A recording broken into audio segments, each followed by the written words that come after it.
Meeting of the Town of Orleans Select Board. It's Tuesday, January 28th, 2025. We're meeting in the Nauset Meeting Room here at Town Hall. It's just a little after noon time, 12:05 to be exact. This meeting is also available on Zoom. The link is on our agenda. If you'd like to dial in by phone, it's 646-558-8656. Webinar ID is 862-9969-1137. And the agenda has a call to order. I'm your vice chair, as the chair is going to be arriving probably in about an hour and a half. So I'll call the meeting to order. We just have one agenda topic, which is the fiscal year 2026 budget workshop, and then we adjourn. We have allocated, I think we've got as far as till 4 p.m., if needed, right? I don't want to hear it. Listen. 3:45. Even better. Yes. Okay, perfect. Thank you, Michael. All right, so I know the packet just got uploaded with the latest and greatest. Kim, you sent out what I'll call version 2 on the 25th. I'm sure everyone's dug through and looked at the enterprise funds. We have some issues, and I'll turn it over to you. Great. So I am going to be projecting on this screen if you guys want to move. Though, did you hear that you and I had the very same thought the other day when we were at MMA? We literally were having it at the same time about the screens. I loved it. I texted it to Mark, and then you texted it to Mark. So as Kim is getting up, we were in New Digs at the Boston Convention Center for the annual Mass Municipal Association gathering, all the electeds across the state, and the plenary opening session had technology that we would love to have. It blows this screen stuff out of the water. It's basically a large TV screen that allowed multiple windows to be available, and I'm sure they could be broadcast through TV, but wasn't it exciting? It was. So, Kim, Exciting. was that enough warm-up for you? Yeah, totally. Okay, so my plan for today is to try to go in 3 phases so that we can stay sort of on a track, because I know there's a lot to cover here. The first is just sort of a general overview, a little bit. I want to talk about revenues, maybe a little bit more than we usually do. Then I want to talk about, I'll go through the department's budgets, sort of in real time. I have the key department heads who have requests coming in, checking in if they have something specific that they're asking for.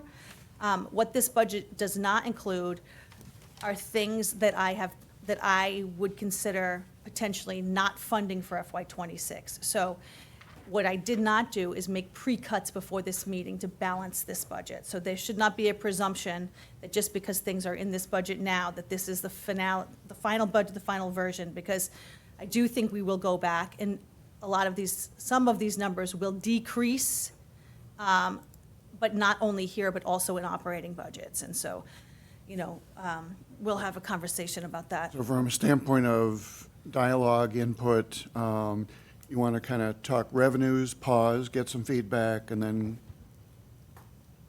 go into expenses and then enterprise, kind of in those modules? Sure, and I would really like to take real-time questions when we're in a section.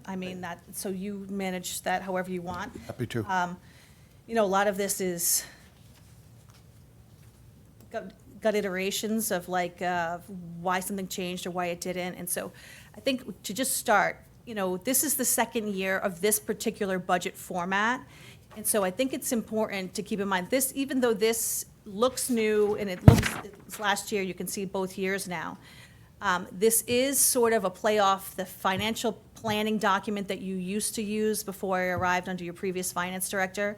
And it's really, this is the model, this is the page that people often ask us questions about, what does this mean? And it's, for the town's entire budget. So I'm just gonna start here, and then we'll go into the individual sections. So if anyone is reading it, they'll know what they're looking at, so very quickly. So obviously FY25 is the previous fiscal year, and FY26 is next year, right? The column with the dollar sign represents the dollar amount change, and the percentage is the percentage amount change. This side of the document is revenues, this side is expenses. So everything within, yep. You just mentioned the fiscal years. Sure, what a fiscal year is. Yeah, and then where July it starts. 1 through June 30 is our calendar year for a budget, right? You'll often hear us say something like a bill of a prior year. What it means is it's a bill that came in that previous fiscal year. So that's our calendar operates in that way. So that means we're a little more than halfway through FY '25 right now. The easy trick to remember which FY you're in is to think about what is the date in the June of that next year. That's the way I do it, which is, so it does get confusing. But this first section under property tax, that's pretty straightforward. Your levy is here. I'll go through each individual page in a minute. Your 2.5, Prop 2.5, estimated new growth, any excess levy, which is levy capacity that you didn't spend that's available to you. Then existing overrides, which is the way that you have laid this out before, the stabilization overrides. The 2 overrides that we will be considering this year as part of our budget process. Then, your debt essentially is here. County assessment that you have to pay. Then this is all the other revenue that the town brings in different ways. Some of it we get through the state, some of it is through local receipts, and we'll talk more about that. Some of it is through payments for things that people pay, like a water bill. Some of it is, fees that get paid for certain services that we provide. This is where you'd see a combination of your short-term rental money. We get a lot of questions about that. And then if you are using free cash as a funding source, it's listed here. Then you also have revenues that come from your enterprise funds. Now, this is a little bit unusual, and we are making some changes here, and that we're going to talk a lot about this budget cycle, because I do think that there are fee increases that we need to be considering. You're going to hear me say a lot about building reserves related to town priorities, right? Particularly infrastructure, human capital and actual capital. I mean, we have things that we have to continue to support and invest in. So when you see this, fees means the actual money that comes in when you get your parking ticket, when you're going into the lot. Retained earnings is money that's available from a previous fiscal year, like free cash, but for enterprise funds, okay? We'll go a little bit further down. Transfer stations, you can see the same thing, retained earnings, sewer betterments, retained earnings, sewer fees, same. These are all different types of funding sources, but same, right? This is what charges for sewer. Then wastewater stabilization fund is the use of the prior year's balances. Moorings, Rock Harbor, we voted to, sunset. So the revenue for Rock Harbor and moorings, I'll show you in local receipts in a minute, and the expenses for those accounts are in the DPW budget now, and I'll show you that. Quick question, and glad our Assessor Brad High-Note's with us. So could you go up to new growth? And maybe, Brad, if you want to chime in. My question is specifically in FY '26, so that starts July 1 of '26 through June 30th of '27. I know specifically we've got some large projects that I believe will be getting certificates of occupancy. For example, the Cape Cod 5 Penrose. That's a substantial blip. Have you got that factored in here, or should we not, and your laws say we can't? That's an average of how we've been going. So Cape Cod 5, it's not any, that's just an average of how we've been. Sure. Pulling growth. Right. It's been, with the material costs that COVID put in place, you've noticed there was a pretty precipitous jump when we hit FY '22. That's just the cost of doing stuff. Understood. Yeah. hitting us.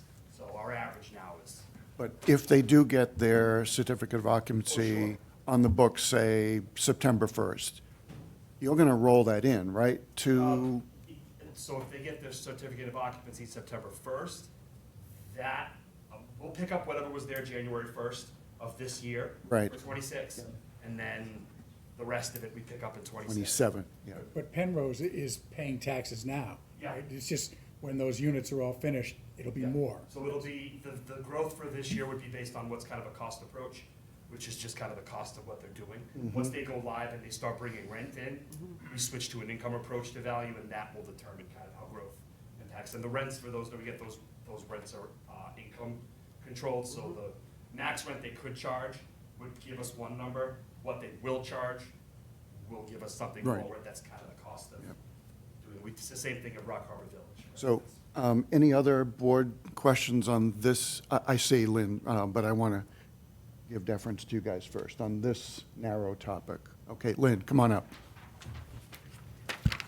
Lynn Bruneau, former chair of the Finance Committee. I noticed, though, on this page, in last year's material, this exact page had a new growth number of 250,000 for fiscal '25. And then in this year's numbers, the fiscal '25 number is shown as 387 and change. So maybe help us understand what happens, that Averaging process. more conservatively, given the fact that we were still pulling those lower years. So in the tee-up, in the get ready, and the estimating, it's conservative, and then it becomes more of an actual number then? It's the current, now we're estimating a little bit more relevantly to what we're pulling in. So the 25 number changes as knowledge changes? Okay, cool, Pete. Thanks. Thank you. Mike? So you're doing very conservative because you're bringing in those FY 19, 20. Do you feel it maybe 3 years in average, or is it more, even just looking at last year, what's your gut feeling on growth? We're at 387 last year. So this is day 2. Okay, of yeah. I've been out in the wind doing Yeah, the yeah. permit work as of now. Do you anticipate it going below this last year, or? 7? Yeah, I wouldn't think. I honestly, it just depends on how busy we are from year to year. So, Let me just jump here too, because we're gonna talk about this again in local receipts. We have to be incredibly careful Yes. about potentially overestimating revenues to support but we have to show the DOR every slight variation, when we go over or under a number when we're doing our budget projections. Sure. So the best that we can do, and we do use different methodologies depending on the type of revenue, typically, your new growth number is very conservative, because the reality is, if it's a difference of $80,000, it's just too small of a margin to gamble with, to balance your budget with. You can't. It should grow. That's why we're showing the history here, but you will show some other ones where you'll see you would think everything is continuing to grow, and it's not. Some of our things are becoming more stagnant, and so that's. I just haven't seen over 7 years of Right. averages. That seems like a long, especially when you're saying there was this huge bump.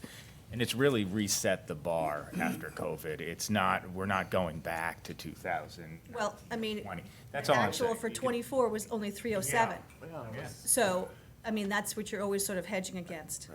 Right. We've got high interest rates, could depress some activity, there's a lot of factors. But we'll talk about this in depth when we get to local receipts. Okay, Kim, please. Going, okay, so just in general, this is a sort of a visual chart of where your money comes from that supports the town's. Just on that first page, I don't know if you got my email, but on the first page, it's just helpful for me when, FY '25, can we round that to the nearest dollar, so it's? Yes, I will take the round them decimal. all. It's confused, I don't know, my eyesight when I I look will at round this- them all to hopefully a 0 is my goal, but it got too confusing because the department, I have to do it in all the Nick, departments. if you speak, you gotta be at a mic. Please.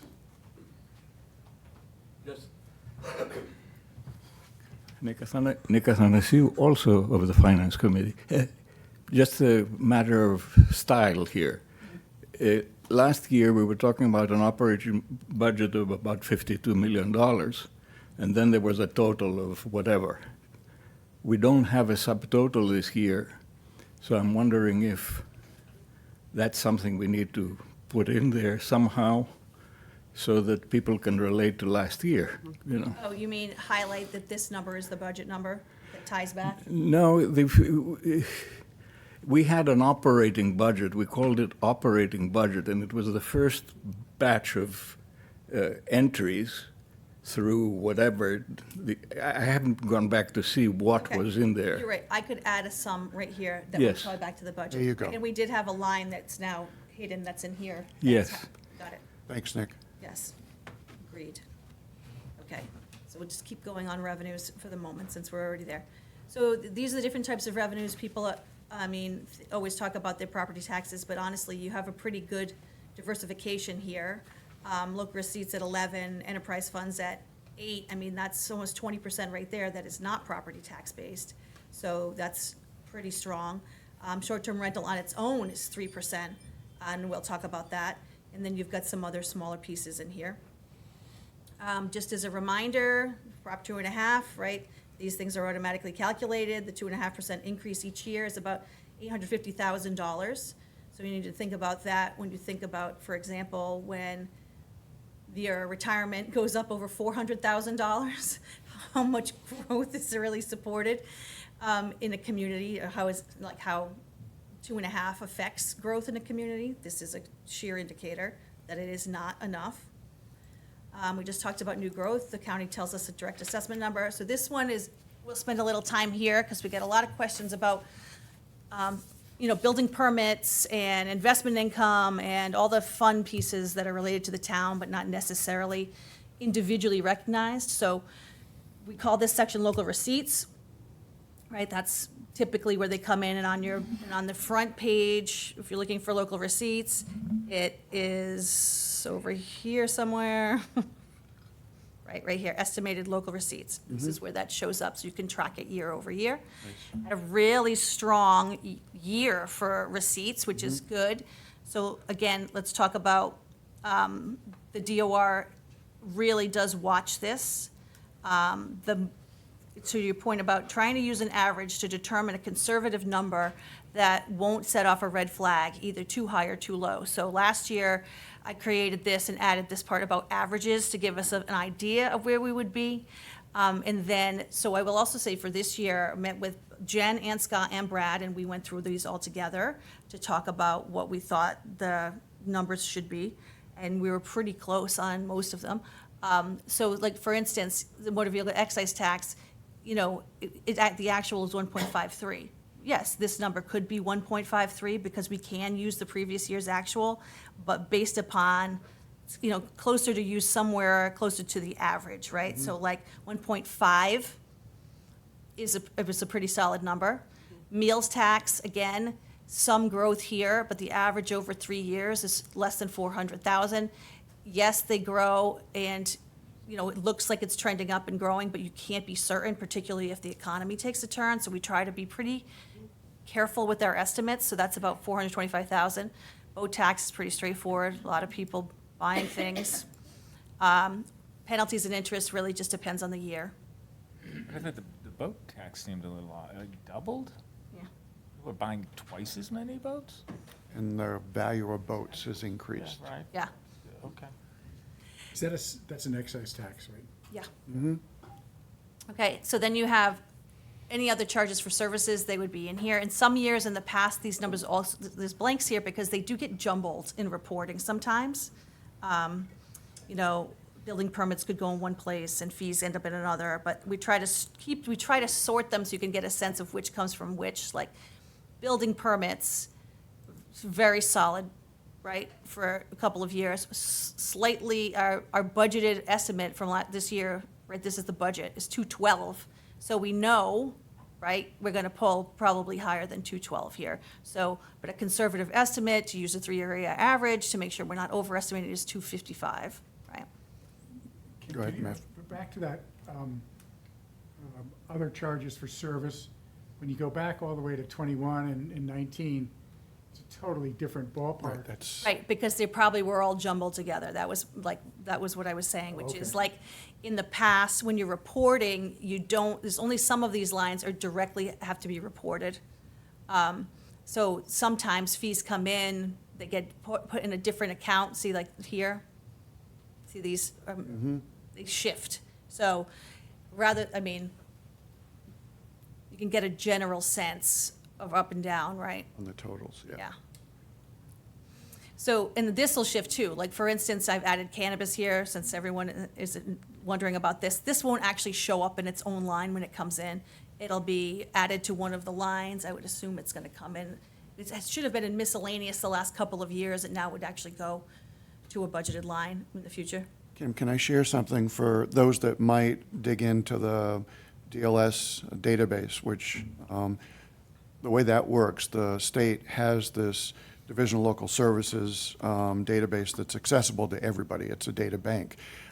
It's only as valuable as us I'm looking at Jen, contributing to the data bank, which we fill out the forms. But curiously on cannabis revenue, I learned, because I love to get in and see differences, but I've not been able to see detail in our town on cannabis, and I was told why.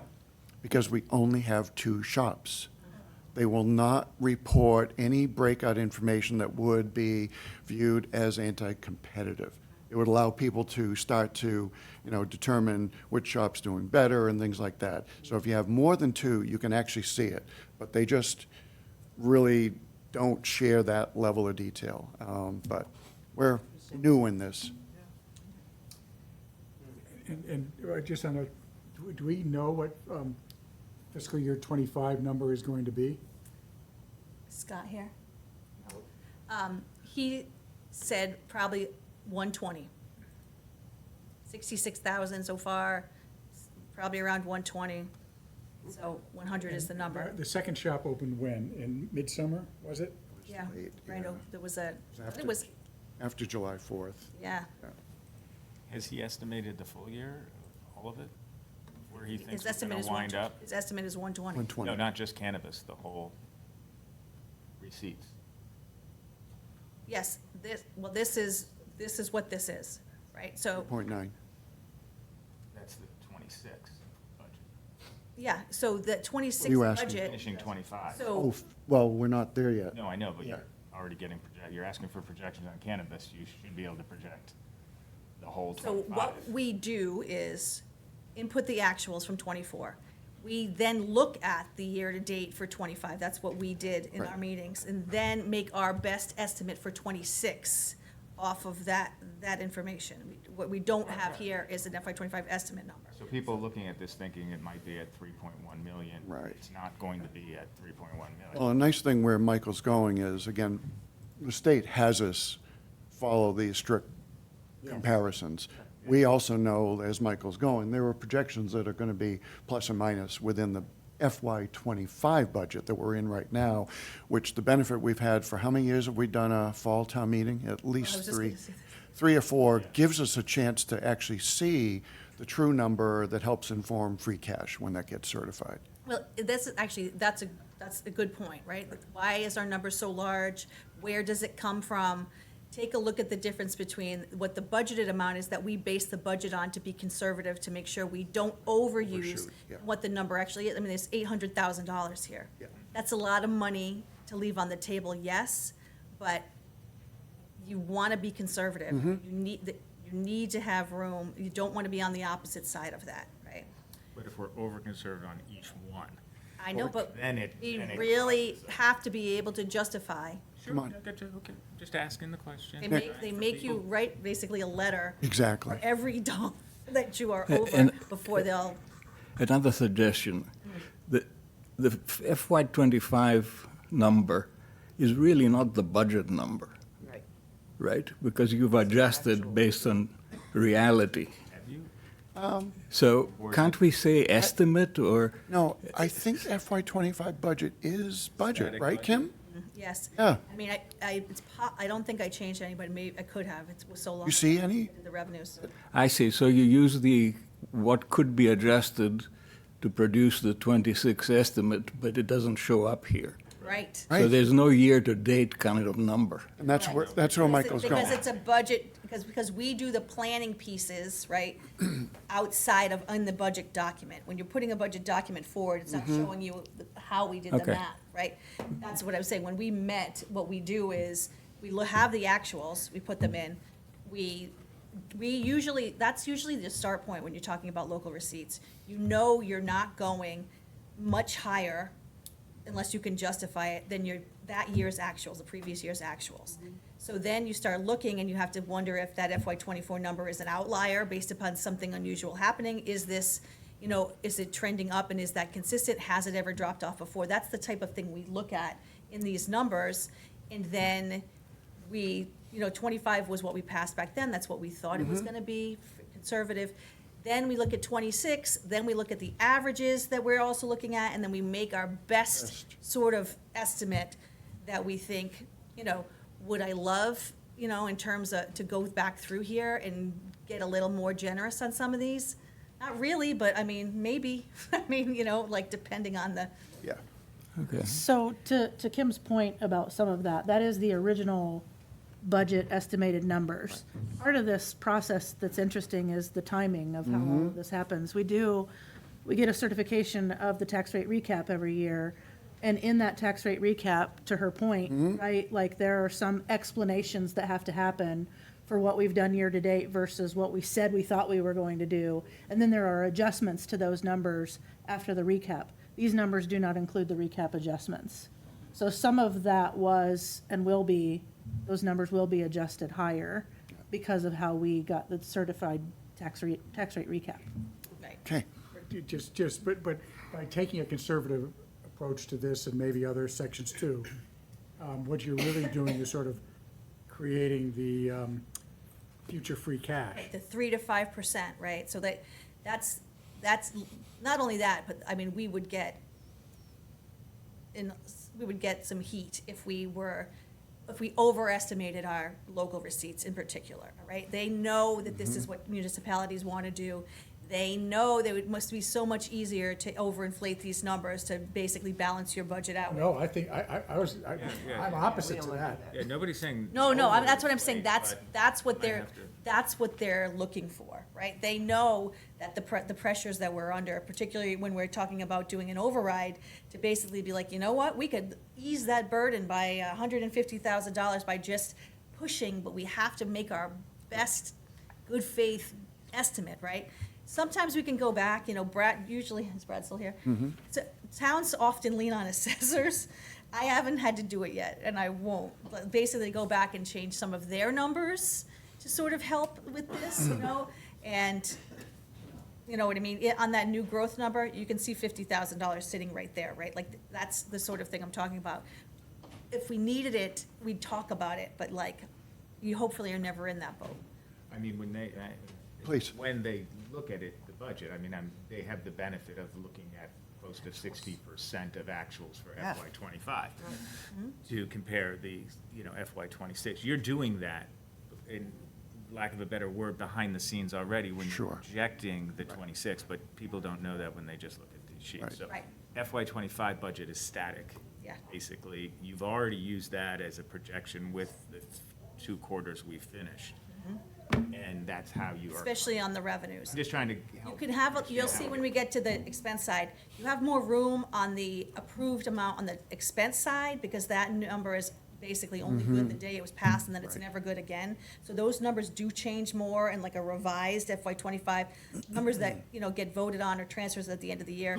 Receipts, you don't, right? Because they really do base it upon the previous year's actuals. Yeah. And just to follow up, Sure. if I may, the only reason I bring it up is I understand it's going to flow to the free cash, and we're not going to lose the money if we overestimate it. But it's not just about over; it's also about underestimating. 100%. We don't want to tax. None of us, I don't really want to Exactly. overtax if the money is not necessary at this time. So while we do understand there will be a catch, and we're not going to lose that money, I think people would rather not be taxed if it's not necessary. So that's. Right, and I mean, you have to go back to '23 to see it, but I mean, this is a $400,000 swing since '23. That's a lot. It is. I mean, even though we know it ends up being 800, 400 is a lot, And part of that reason, of course, is our favorite topic that we talked about last year with a different budget, which is investment income, There which we we go. know is not going to be like this forever. And we know the number is going to be much higher this year. This number is from Scott very specifically, because I'm not dabbling in that at all. Right. Because the reality is, we know it's going to be high. We're going to have to explain if it doesn't come in the way that it does. And so we're using a very conservative estimate here for interest, right? Basically half of what we think is going to come in. There we go. So, but that's not sustainable over the long run too. You have to think about that part, which is when it shifts back, we'd have to make up that gap with tax dollars. You want to use it now, but then it will come back later, so. So if we can just take the last question on this, because I think the more policy-related things for the board is when we get into understanding the departments, the expense, the enterprise, but suffice to say, Kim and staff are working on the most conservative approach, there's headroom, And I think, we want to be safe. Beth? Just on this format, the FY '26 estimate is right next to the FY '25 budget, but they're really both budgets. And instead of calling that an estimate, it might be clearer if you call that the fiscal 2026 budget. Happy to do so once it's actually adopted by this board. Before it goes to the public. Exactly. Beth is thinking ahead. Yes, that's exactly. And so, again, though, I mean, this is solid growth in local receipts, right? I mean, it's interesting how much time I'm sure you spend too talking about the different categories that are in this one list that only accounts for $4 million of our operating budget. But like this, this is, I think people are really curious about the hows and the whys that go with this one. I won't get into overlay, really, that's self-explanatory. The assessor has to keep a certain amount in case there are challenges, basically, they need abatements. And then these are numbers, state aid we get from the state, these are the governor's numbers that just came out. What was that, Saturday, Sunday, Friday? So these numbers are here. These numbers will shift again because they usually go down. The governor's numbers are usually pretty generous, and then they shift. Can you just tell people what chapter 70 is, or watch? School transportation? Yeah. School education. Yeah. So then this is the next one. You go ahead, Muff, was it on that? Well, this goes kind of to Brad, because he, on the local receipts up there on the state aid, he did a calculation of what the formula for state aid, how it is skewed for the towns on the Cape by EQV. the seasonal community kind of. And I just think, especially with short-term rental discussions coming up, that's a number that's worth having. I think it was almost $200,000 the last time Brad did that. And- 180 maybe. Just for the public, and so you should know, some of us at the Mass Municipal Association raised this formula in equity for communities like us by use of what's referred to as equalized value, right, Brad? Because we have high property values, driven mostly by seasonal or second or third homeowners. Us, I'll call it commoners, get penalized. Yeah, I mean, just mentioned Kevin brought that directly up with the Governor Driscoll, so thank you for doing that. Okay, this is the other one that people love to talk about. They're very interested, so actually, we put together this was in last year's too, but it's been updated through now. This is actually by quarter and then corresponding fiscal year, because, it's your highest use months are actually in the summer, right, which cross over 2 fiscal years, so it's easier to see, right? Comparisons year over year if you're looking at the quarters, if you're interested. So what's interesting here is your FY '24 actual 1726, your FY '23 179, right? You're actually trending a little lower this year, quarter. So this is an example of an area in which you don't want to overestimate, right? Because yes, we're slightly above what we think the average is based upon the actuals, but really, if we've hit the limit, I can add to a little more because I see the region-wide numbers through the Cape and Islands Water Protection Fund, which also brings in 2.75% for our sewer subsidy. There definitely is across the board this downturn, and what the consultant, PFM Financial, who does evaluation of all the markets, indicated to us at our last meeting a couple weeks ago was people are returning to international travel after COVID. So we're seeing that effect of not focusing only on local. Can I ask a question? Please. Is there any information about I thought the other reason of the downturn of the market is the market has grown in terms of rental choices for the same number of people visiting. I haven't heard. Units on the market. I haven't heard that from the analyst. The analyst did say returning to international travel was the main thing. So, just If you add the 2 quarters from 2003 to 24, it's not that big of a difference. We're only at 90, 95, or 6. region-wide is down about 4%. That's what, tracks. right. Just an aside, though, do we have any feel for whether how many scofflaws there are in town that are not registered? I mean, they didn't register with the town, they might not be registered with the state.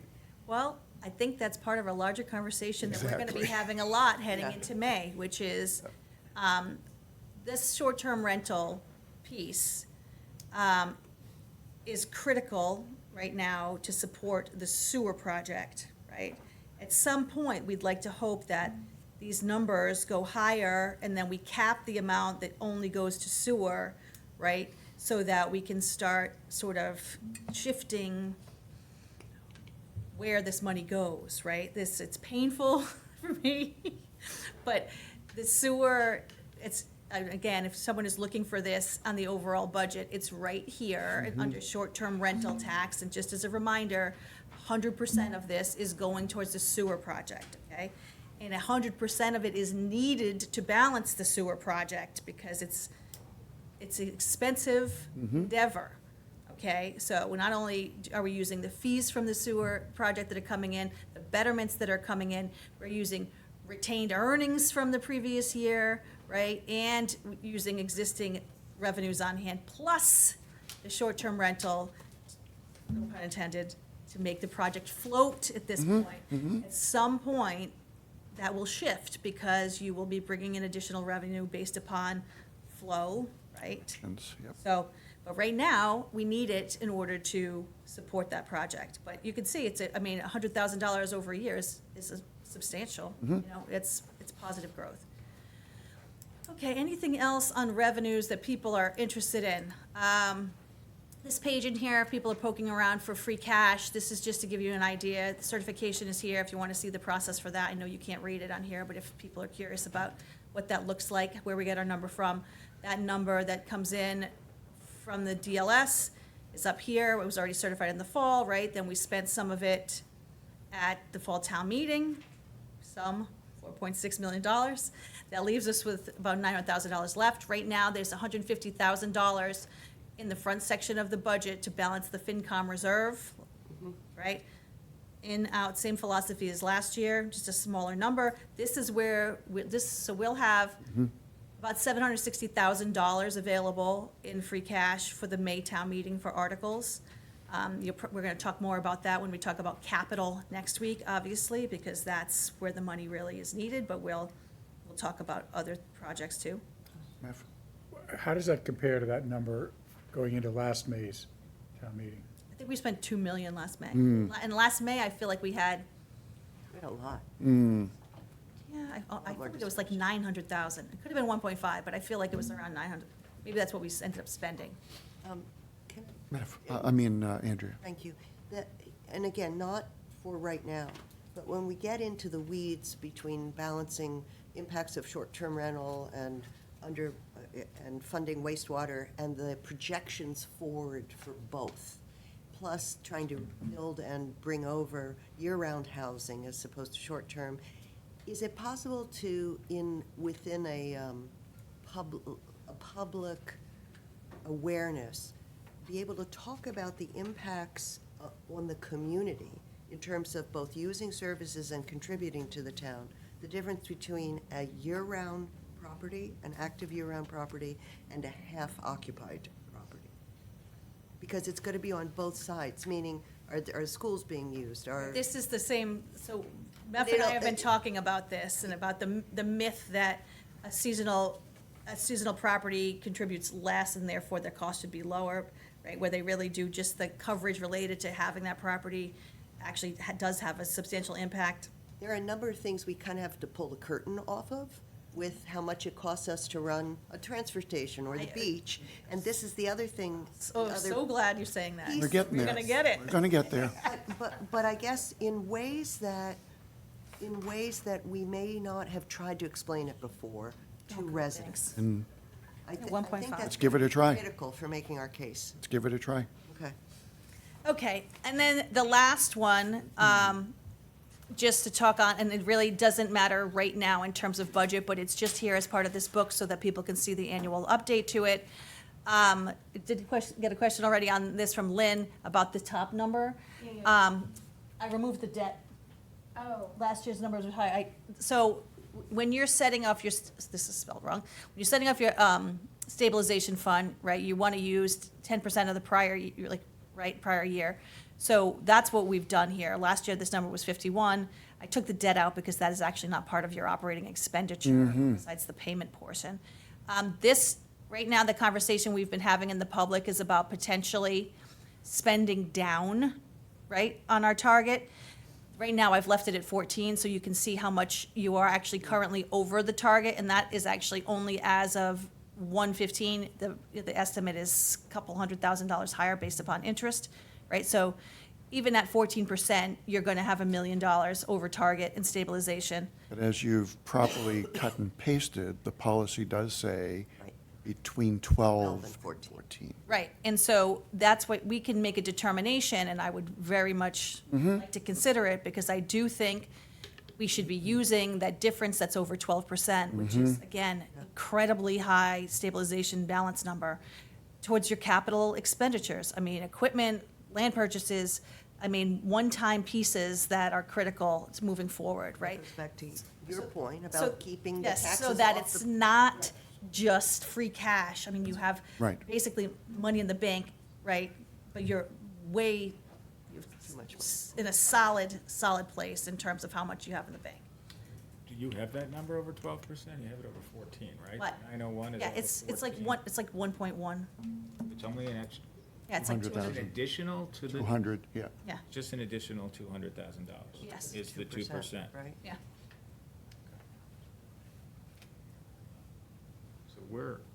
So where are we right now? Then we're significantly over, right? Correct. I mean, huge. And you know what Million. was in here before? So five, that's another, we're at You know what was in here before? You would take this number and already set aside 3 to 5% of it too. Like you would have extra money of free cash set aside in addition. So if you actually look at the S&P report, I'm sure everyone's involved with it.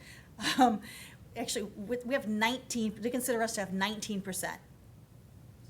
Right? 20, Right, that's a lot when you're, that's a lot. So, and then the problem, of course, as you know, as we faced when we went to the town meeting is, we're asking for additional money for things, and people want to say, why can't we just use this money to help offset the Right. tax rate? The reality is, we're not really allowed to. This is supposed to be for one-time expenditures, just like free cash. They don't want us to use it for annual operating expenses. So, but you do have the flexibility to move some stuff that you could pay for out of operating, and we'll talk about that when we talk about special articles, Just create room theoretical. rather than do an override. One other thing, if you remember when we had the audit report come in, Yes. not only mentioning how we're doing strong on stabilization funds, but remember the OPEB number Yes. is doing just fine. So when you look at the overall risk profile, we're in pretty good shape, which means 12% to me That's is just fine. But my question involves, because much of this, it looks like the overage is based on great earnings on income. So if that interest market changes in the next few years, then as long as we still have that 12%, I think as long as we have the 12% basis, even if the interest market changed, our policy will protect us. Meth? I do believe historically, the free cash was used to offset the tax rate.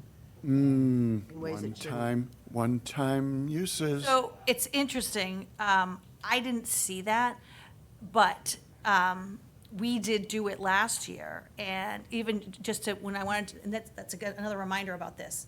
This is our second year through with this budget, cleaning up the system, creating a new budget, actually right-sizing these departments. Last year, we put a lot of money in a FinCom reserve, right, and I actually do think we are going to go and spend some of that for projects before the end of this year.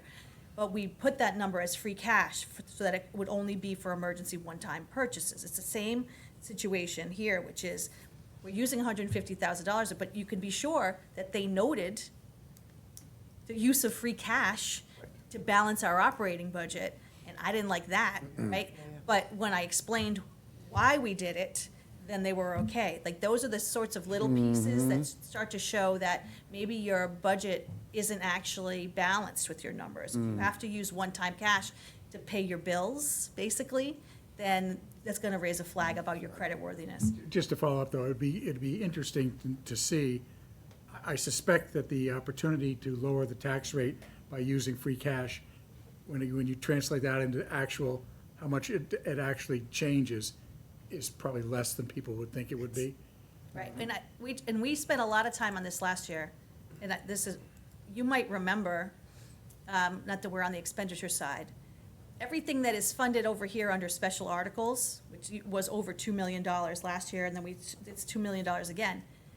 All of these things are taxation. And all of these things could be paid with one-time money. Right. We eliminated a lot of them last year, right? We moved a lot of the stuff that was just annual, was basically outside of the budget, but were annual operating expenses into the budget, right? We're gonna talk about some of those that are in there. But these are all areas that you could use, other funding sources rather than taxation.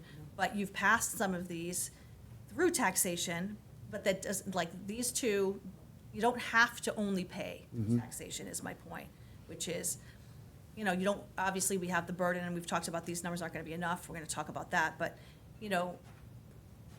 frequently, communities don't have this much capacity to spend, and they do make difficult choices around using capital reserves or one-time cash, free cash, or whatever, to pay some of these pieces, right? Having them we need more, is my point, but it's, this is an area where you would look to be like, well, what, you can, in any given year, you could make a choice about how you fund these. Okay, Maintenance is okay. well, this number should be $750,000. Not okay in the number, but. Should be Right. $900,000. For maintenance which seems to be an ongoing thing in my philosophy, Yeah, but. okay. Any other questions on revenues before we keep going? Good? Great. All right. Operating budget. Just make sure it looks right on the screen. All right, so I don't know that we need to go through every single one of these, because we do have a summary sheet. So just in case anyone is new to the document this year, and it'll be online, there's a page here that's called Town of Orleans Operating Budget that has the detail that the departments provide for every single line related to their budget. There is a summary on the very next page, so that you can sort of cheat sheet your way through the budget to simplify where key changes are and what they're for. And on your documents, I don't think you'll see the notes, but I have them here, so we can get a sort of a sense. And so we can go through it in this way. The key takeaways for the budget, to keep in mind, is school numbers are not coming until Thursday. So anything that's in here for the school, which is at the bottom section this year, is an estimate, okay? We're not gonna get our Cape Cod Municipal, they're voting on the Cape Cod Municipal health rates this next week. I just got word on that today. So there are some numbers in here that are still estimates. With those estimates in place, the combined budgets are up 4.72%, okay? Solid, good number, right? Individually, we can go through and talk about where the key changes are, and then really what the biggest issue is for this budget this year, which is the overrides that we need related to the budget and why we need them. And then I have some of the department heads here, and I know they want to get in and out of here too, so I'll let them talk about the justifications for their requests. But just to simplify, on the big sheet for those taking notes or looking, the biggest changes, the select board town manager budget, the very first line, the 61% change, this $500,000, is because we put the $500,000 from the housing initiatives article at our last town meeting in the manager's budget, in the very same line that used to house the pre-K program. So it's here for now until we determine where it lives in the future, but it's in the operating budget because it's an annual expenditure in theory. This could be moved out of the budget and into that list of special articles. This is an area, right? But if it's raise and appropriate, like it used to be on that line, even when it was housing, it could go into the place. If it's going to be every year, it belongs in a budget. So there's the 500 there. I already got some questions on that. Everyone has seen at this point that we are, let me just reiterate, we are currently in negotiations with our 5 different unions, all of our executive level, and basically every employee that we have. Part of the reason that we're having all of these negotiations at the same time is because the market for attracting and retaining employees on the Cape has reached a level that is actually, it's unbelievable. So we are in the process right now of negotiating with everyone in the hopes that we will have contracts that we will resolve and bring to town meeting for May. The problem, of course, with that is they are much higher to compete in the market, just to compete with our neighbors. And so board is aware that we are negotiating. That number related to the amount that I believe that we need is right here. It's 172 right now. It's a little over $1 million right now. In terms of what I think we need, we talked about this the other night, it's right here in terms of negotiations. It's 982. Why aren't those two numbers the same? Well, because we are absorbing some of the cost in the operating budget, right? So, but those two numbers are very specifically correlated. I can assume both chiefs will be spending a lot of time telling you how critical it is that we support this, and I will tell you how critical it is we support the payments that are now required for retirement and benefits when we get Yeah. to that part. Meph, I'll get to you, but one thing for the public, and not to get into the contract strategy, but we are trying to demonstrate in the budget a sufficient amount to be generous, but yet let folks know there is a limit in terms of how far we can go in these collective bargaining agreements. But this is more than just, a cost of living adjustment. But I'll leave it at that. Meph, go ahead. I just wanted to ask about the housing initiative placement, because you've got $500,000 in the select board / town manager line. Yep, And it's also down further, again, right, another 500,000? no. No. Where did I see that? You probably saw the old finance committee reserve number No, if you scroll up, here. no, down further, I thought I saw, yeah. Okay, the human and community service contracts, Not that. okay. And so the pre-K, the pre-K money is where? We moved the pre-K money last year to human services. It's still there. Okay. It is down towards the bottom.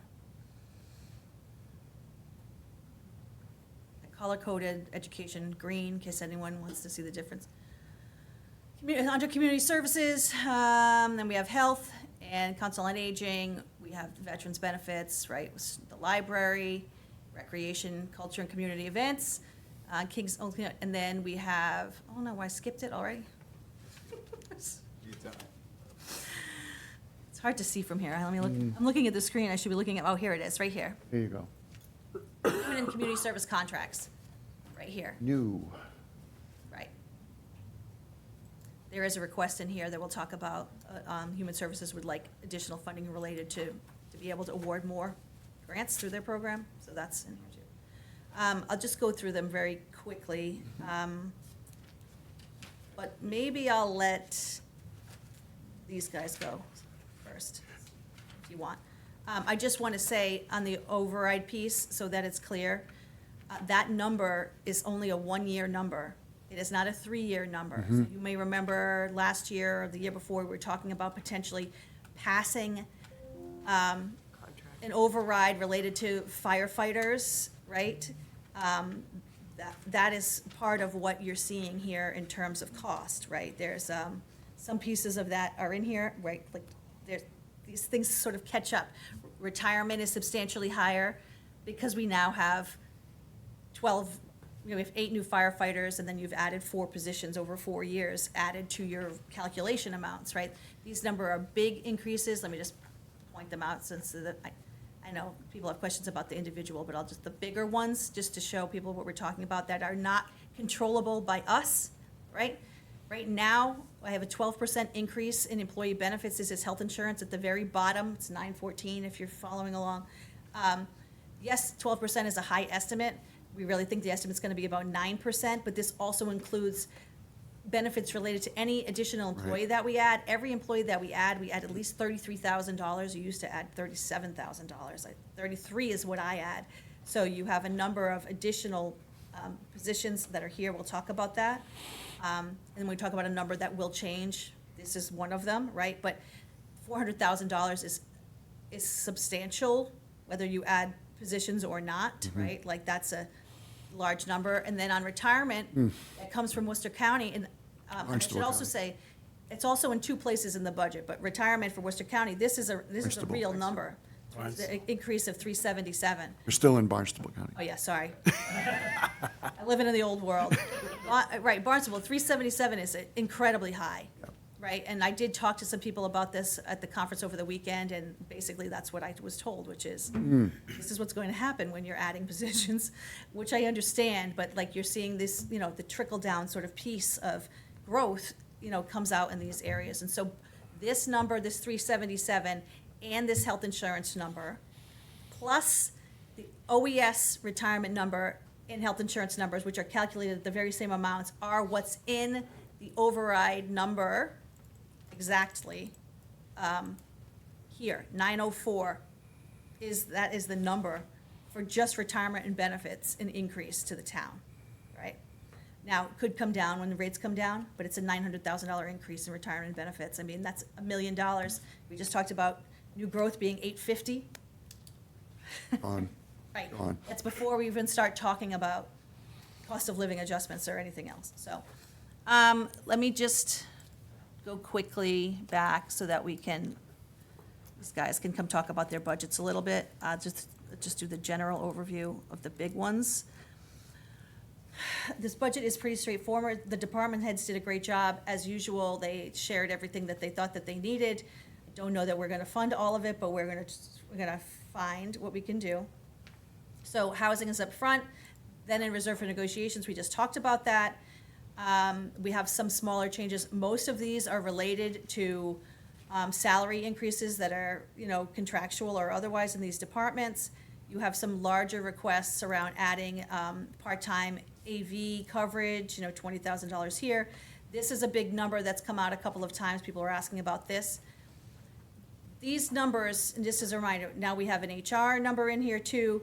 We've had a lot of personnel shifting, not necessarily increase in the number of positions, but we have moved positions. So last year, for example, we added an assistant planner position. We talked about that a lot. It was assistant planner for economic development. Well, that economic development position now lives in the manager's office. We also hired an excellent assistant planner, right? So there'll be salary impacts related to that. We have a similar change in the manager's office about positions, you know, in finance that were personnel and payroll and benefits that now live in HR rather than in finance. So a lot of the time, some of these changes, which is why I go to a lot of these meetings, are about positions moving, okay? They're not requests for new things, you know, very few requests for that. One quick one, Kim. I don't remember seeing it, but in the past budgets that we've seen comparative headcounts. Have you got that number, or So can we're you? working on a chart, we've been talking about it, Great. which is, I put a quick one together the other day to actually see what the count was outside of fire, right? It was 4.5 over 4 years, right? So we are absolutely gonna, the next phase of this is what's challenging is, we will move into Munis and use Munis, and Munis will have a calculated FTE count that we can Nice. use, right? And so like I said, the departments know that if there's a salary impact, like a shift, that I will be there to explain what it is, and that, you know, when a meeting comes. But yes, we're working on that piece of it, and we do have HR now, so, you know, my life is Andrew? Just so a much small- better. Just a small detail that, when it's displayed this way, it pops out, some of these numbers. ZBA, with the 57% change, it's a small outcome, but that's weird. What's that about? There's probably a use request, probably printing request.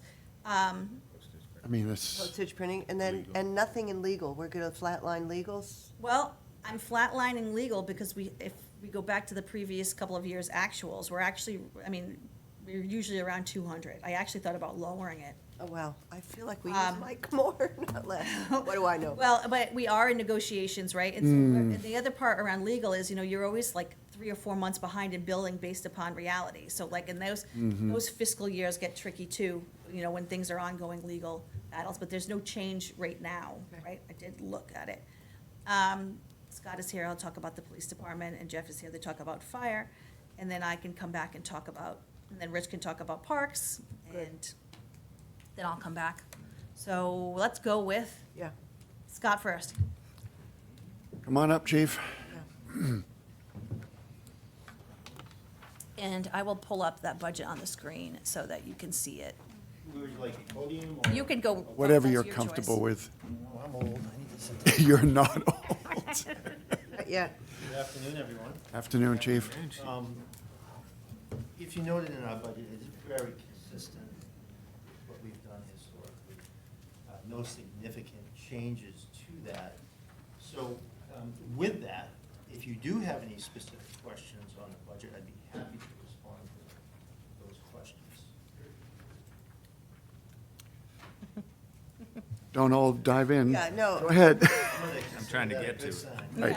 Go ahead, The Andrea. detail, what page? Do we have detail? 20, 20. page 20. Yeah. I couldn't see it, I just had to enlarge it myself. I'm gonna get a water.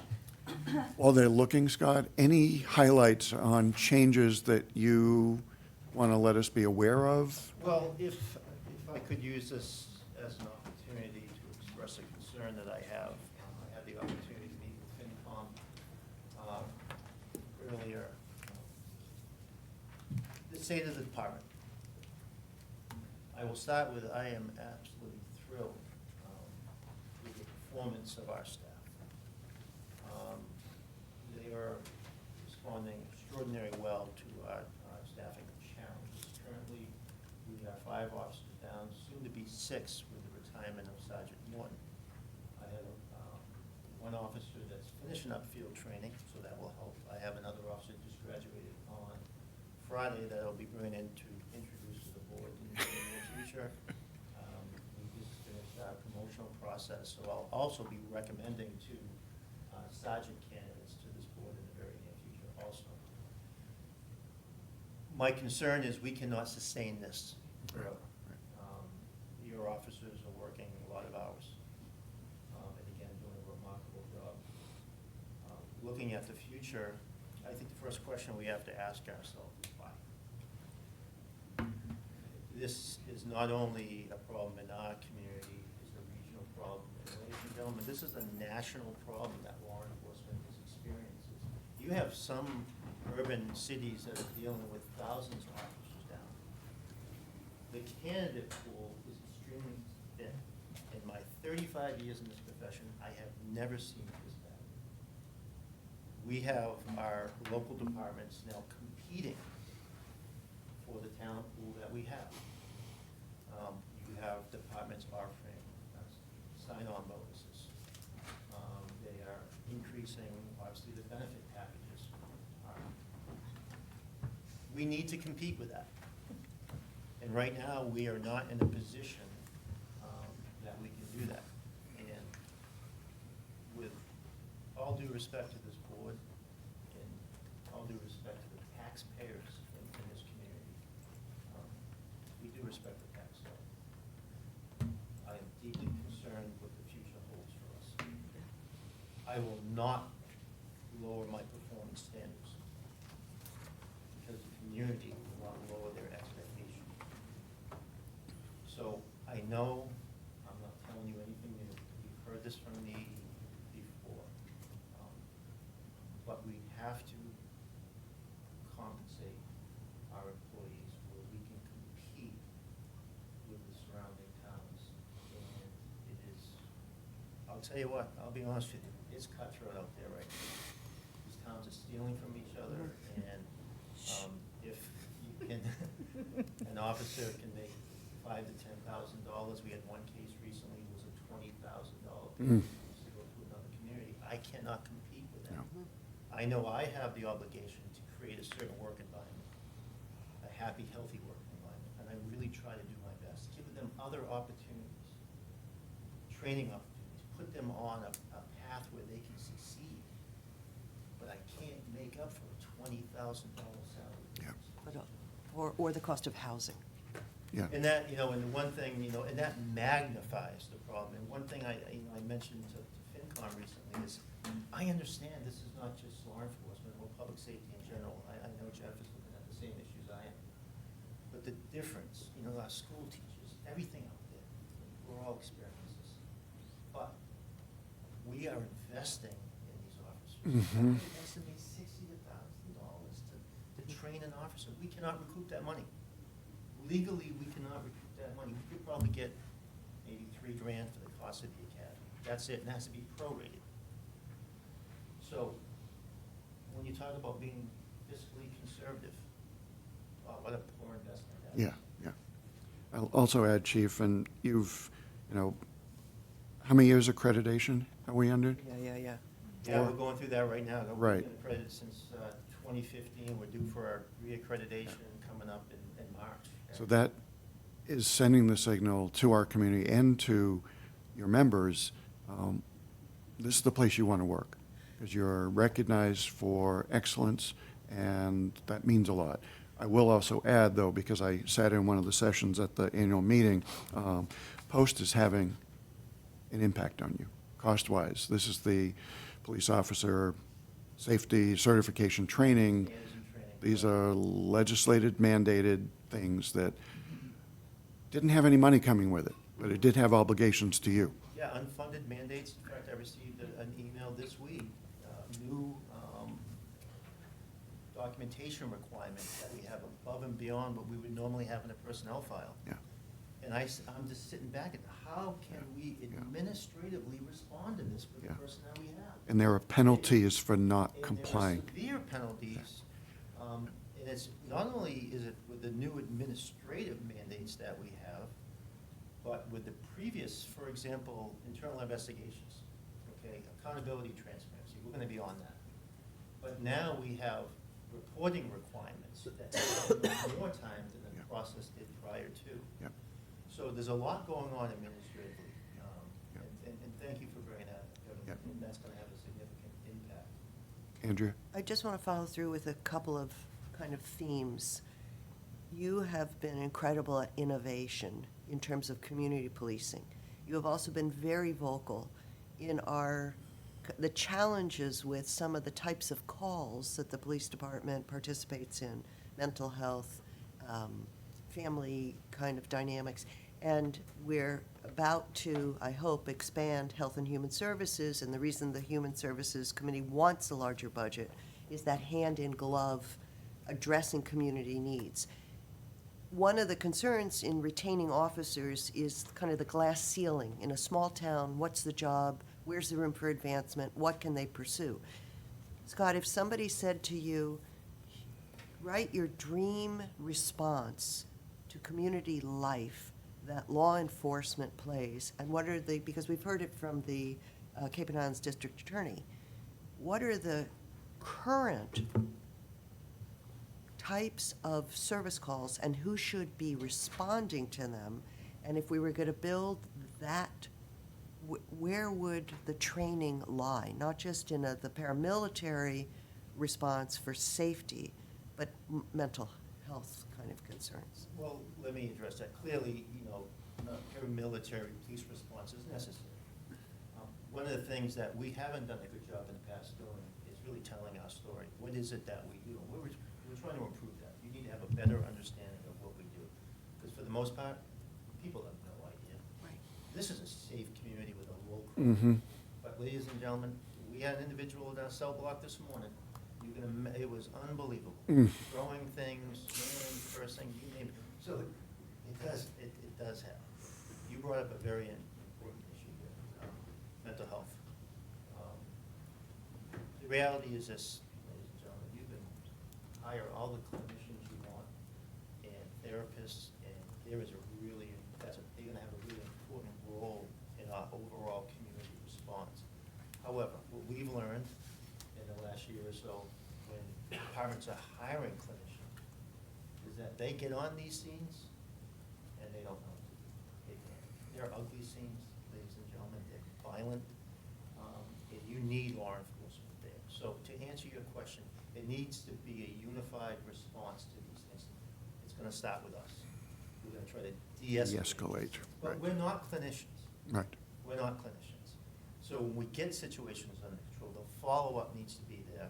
When we have our mental health professionals come in and try to resolve the issue. But what I'm seeing right now, the truth, it's a revolving door. We'll section them, we'll go to court, there'll be an evaluation, and more times than not, they're right back home again, or on the street.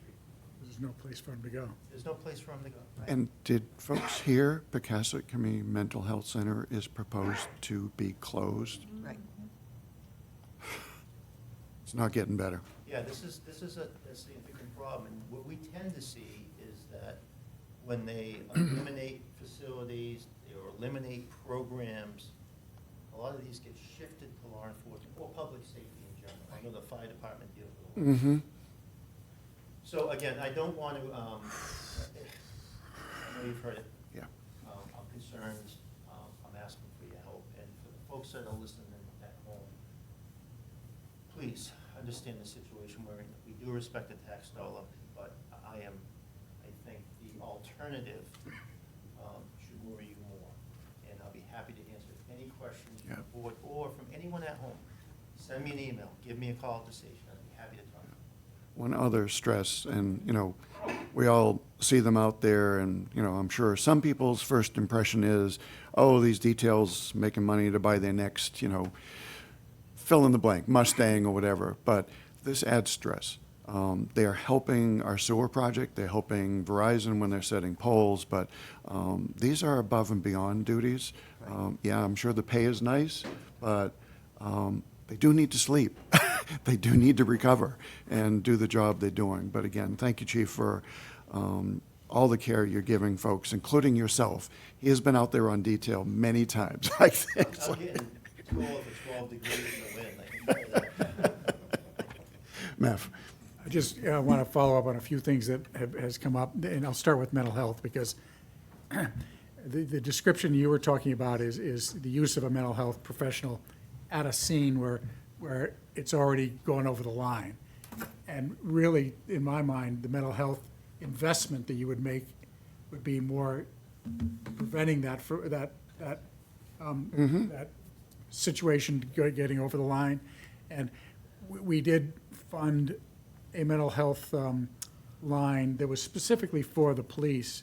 We haven't really tried to do anything with the population. But we've talked about doing partnerships with other towns and just finding some way to fund that. But I do think that we need to continue to figure out how much we can invest in providing mental health services. This isn't a want, this is a need. Kim and I have had discussions, about, this is on Kim's radar, and she's trying to formulate a plan on the best way of moving forward for the community. This is something we need to do, and you are absolutely correct. Providing our citizens with guidance, not only the individuals that are suffering with mental illness, but our family members, their friends. How do you provide guidance for these people? And that can be a piece of this.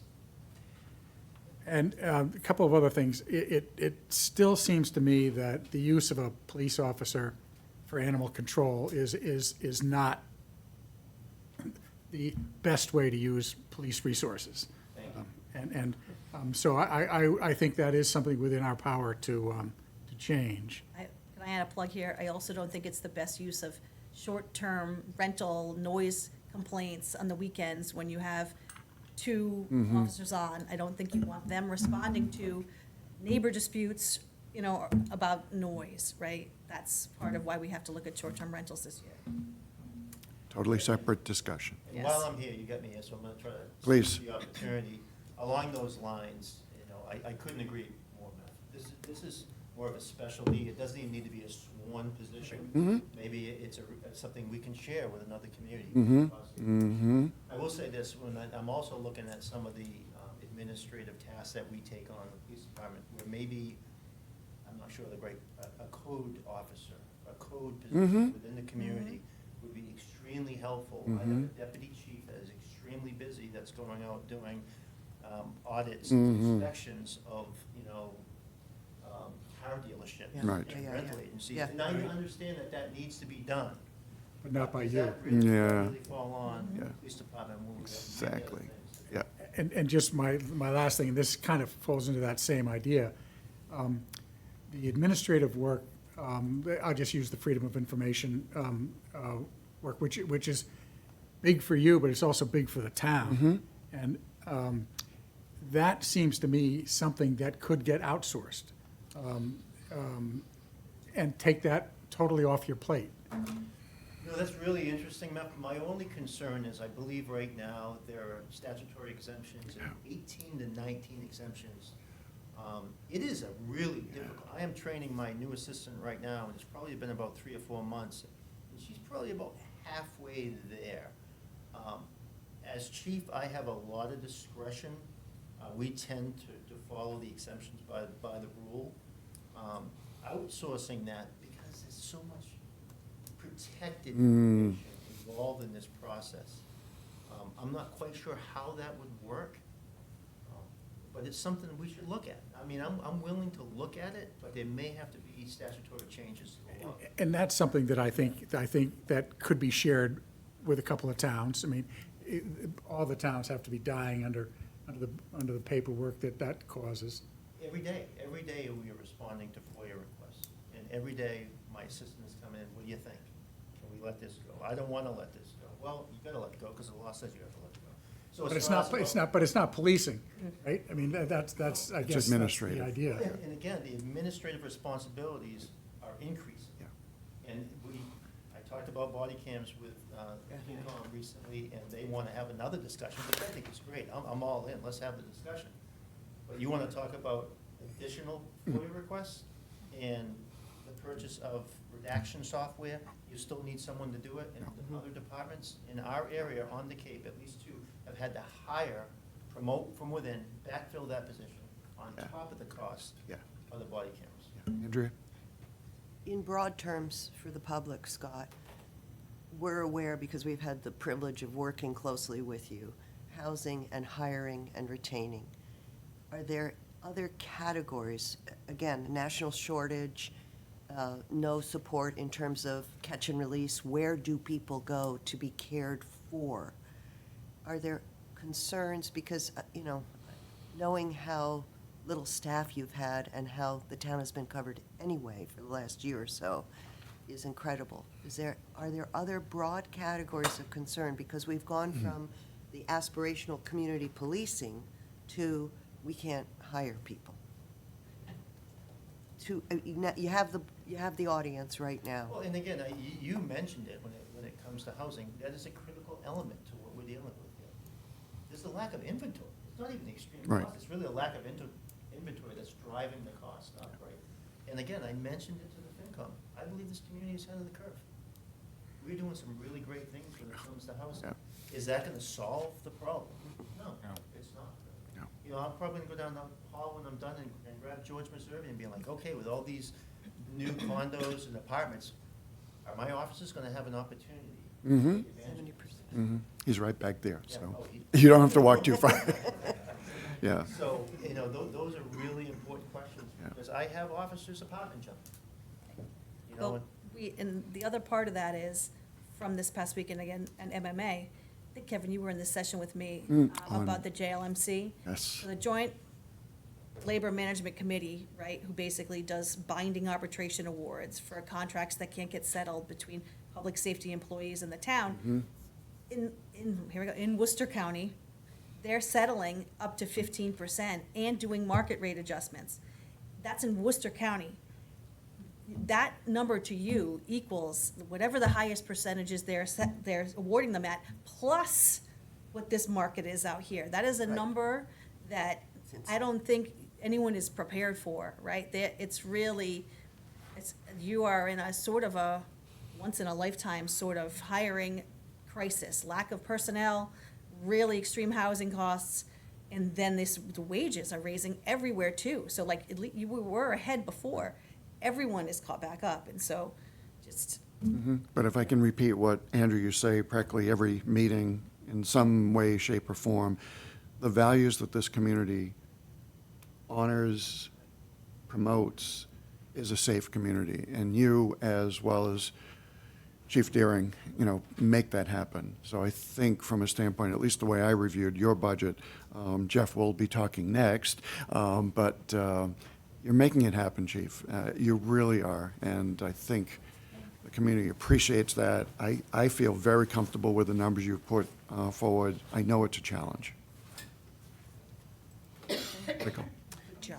Yeah, thank you, Chief. Good to see you. Yeah. Thank you, Chief. One thing I just want to go through, I'm hearing a lot of the same stuff we've talked about for years with you, during these budget processes, and Meff's bringing a lot of them up. And Andrea, again, about being proactive with mental health and how that can relieve open some resources for you.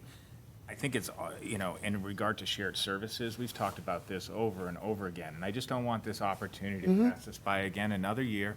We're going to have you back next year, and it would be frustrating for me to have these same conversations again. So I think in code services, you've been bringing that up, I brought that up, I mean, enforcement, however we want to phrase it to make it palatable or understandable, compliance, and how we are not wasting your officers' time and expertise on doing administrative work, if you will, in code appliance. That's not necessary.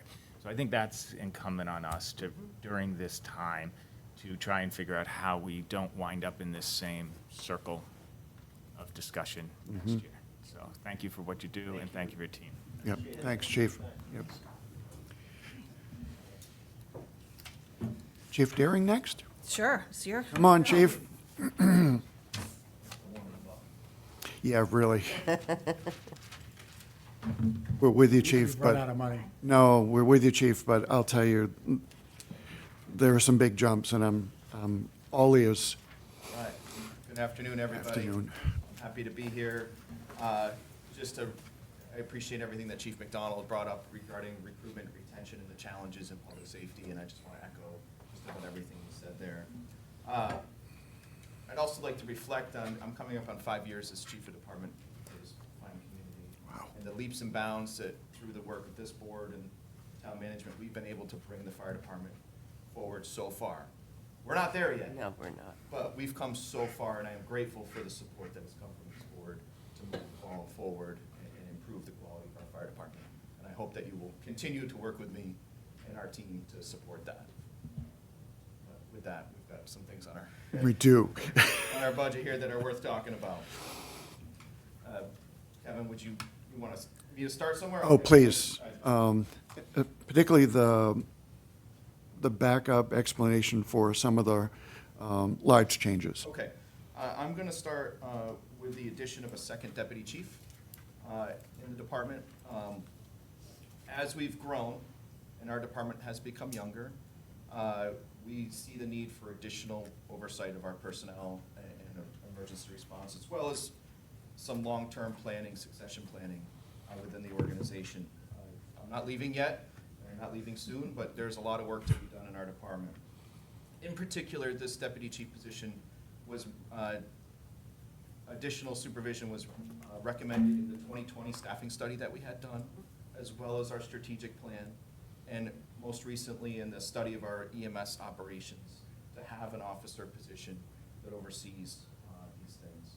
So we felt that it was important to bring this forward, to add that position in, to bring it, to give us the supervision we need, particularly in emergency medical services, which is a large percentage of the work that we do. Again, we've brought on a number of new people. The EMS side of the operation is very complex and getting more complex on a daily basis. And we feel pretty strongly that it needs to have deputy chief level supervision on that. And that, so that you'll see that in one line and also the associated overtime. Mhm. That position, those are two big jumps. So Chief, just from what I'm hearing, and if this is approved and you can promote or hire, kind of what's the different roles between the two deputies? Or do you expect them to be a true team? I expect that there'll be a team as part of this, but sort of dividing some of our tasks. Mhm. And this is, first of all, I'd like to say how great of work Deputy Chief Tim Gula does on a daily basis for our organization. If I had 5 of him, we'd be all set. But we got 1 of them, so we do need some more help that way. I foresee that one of those positions would be concentrated on daily operations, making sure that we have the staffing, making sure that the vehicles are running, the training, those kind of things. The second, more on the administrative side of the house, ensuring that we're meeting all the state requirements. The ambulance billing is set, the quality assurance piece is being addressed, those types of things. Potentially assisting with inspections, potentially assisting with grants, those kind of things. There's overlap that we need in consistency and depth on the bench that we don't have right Right, now right. within the organization that we should use, especially at this level. Good. Any questions on the deputy position? Well, Please. yeah, Chief, just not to get it, the department has brought in sizable grants or attempted to bring in sizable grants to supplement what we as taxpayers, but we are benefiting from that. Sometimes we get funded, sometimes we don't get funded.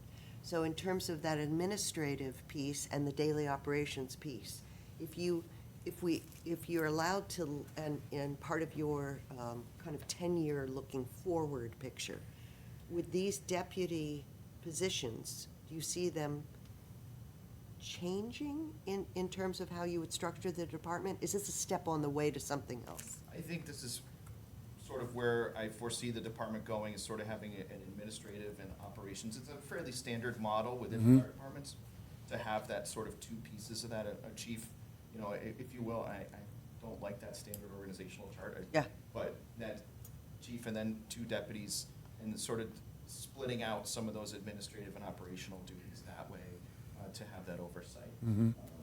You know, we may adjust sort of like what's the level of responsibility within those. You know, this is, you know, the only constant is change right now, and like we've had to change a lot in the last couple of years as an organization, and we're continuing to look to those things. How can we make our operations better?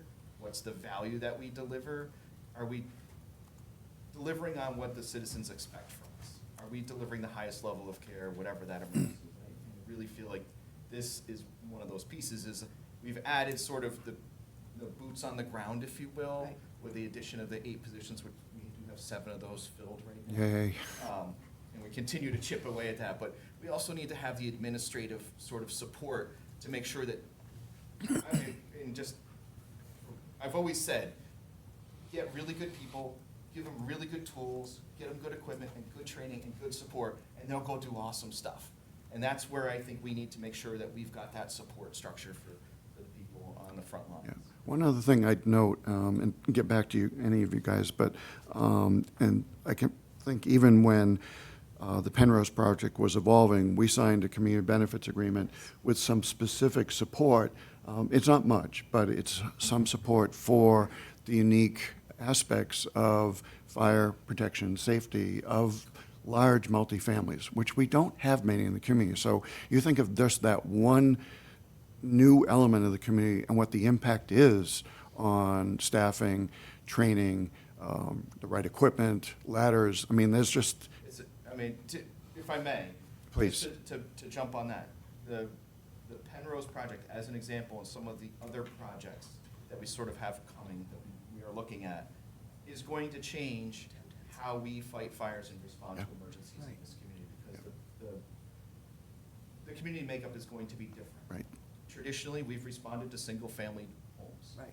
Now, we're gonna have, we do have a hand, you know, Rock Harbor Village, Old Colony, those ones are sort of under that model, but those are gonna change how we operate and how many people it takes to go into those.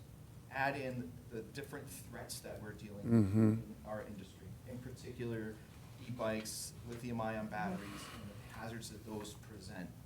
Our dynamic is changing, and it has evolved over my whole career, but my fear is smoke from one of those batteries, let me know, the speed at which they, in a building that's much bigger than a single dwelling, is gonna tax our resources in a different way. yep. And Andrea? I'm sorry, I didn't phrase that accurately enough. The concern, the boots on the ground, types of problems, all that absolutely will only get as our town, as the downtown becomes more populated, which we want with sewers. My question had to do more with the obligations from documentation, and just many of us have experienced our own personal medical insurance documentation standards being so much higher, the same thing the police chief talked about, are the obligations for administration changing within your discipline? Absolutely, yeah, the level of scrutiny is high. I mean, we deal with records requests on a daily basis. You know, people are reviewing their medical records for accuracy, and as they should. The billing component of this, how do we recoup any of the operational costs that we can, are important, but in order to meet the standards to recoup those costs, we have to have a high level of making sure that those things are done. You know, and making sure that, again, that as, in particular for our paramedics, that the number of medications that our paramedics are being tasked with managing has nearly doubled in you know, in the last 25 years, the number of medications that our paramedics can provide in the back of the ambulance to save someone's life is mind-blowing. But it also comes with additional training, additional responsibility, the costs associated with that. So there is, you know, there's a lot that goes into that, and it's only gonna get more. So going back to the deputy, the need for a deputy administration growing, along with the need for service response training growing, if we want those services in our community, here's the landscape now. Yeah, and I really think that for us, as part of our strategic plan, our desire is to be the most esteemed fire rescue organization on Cape Cod.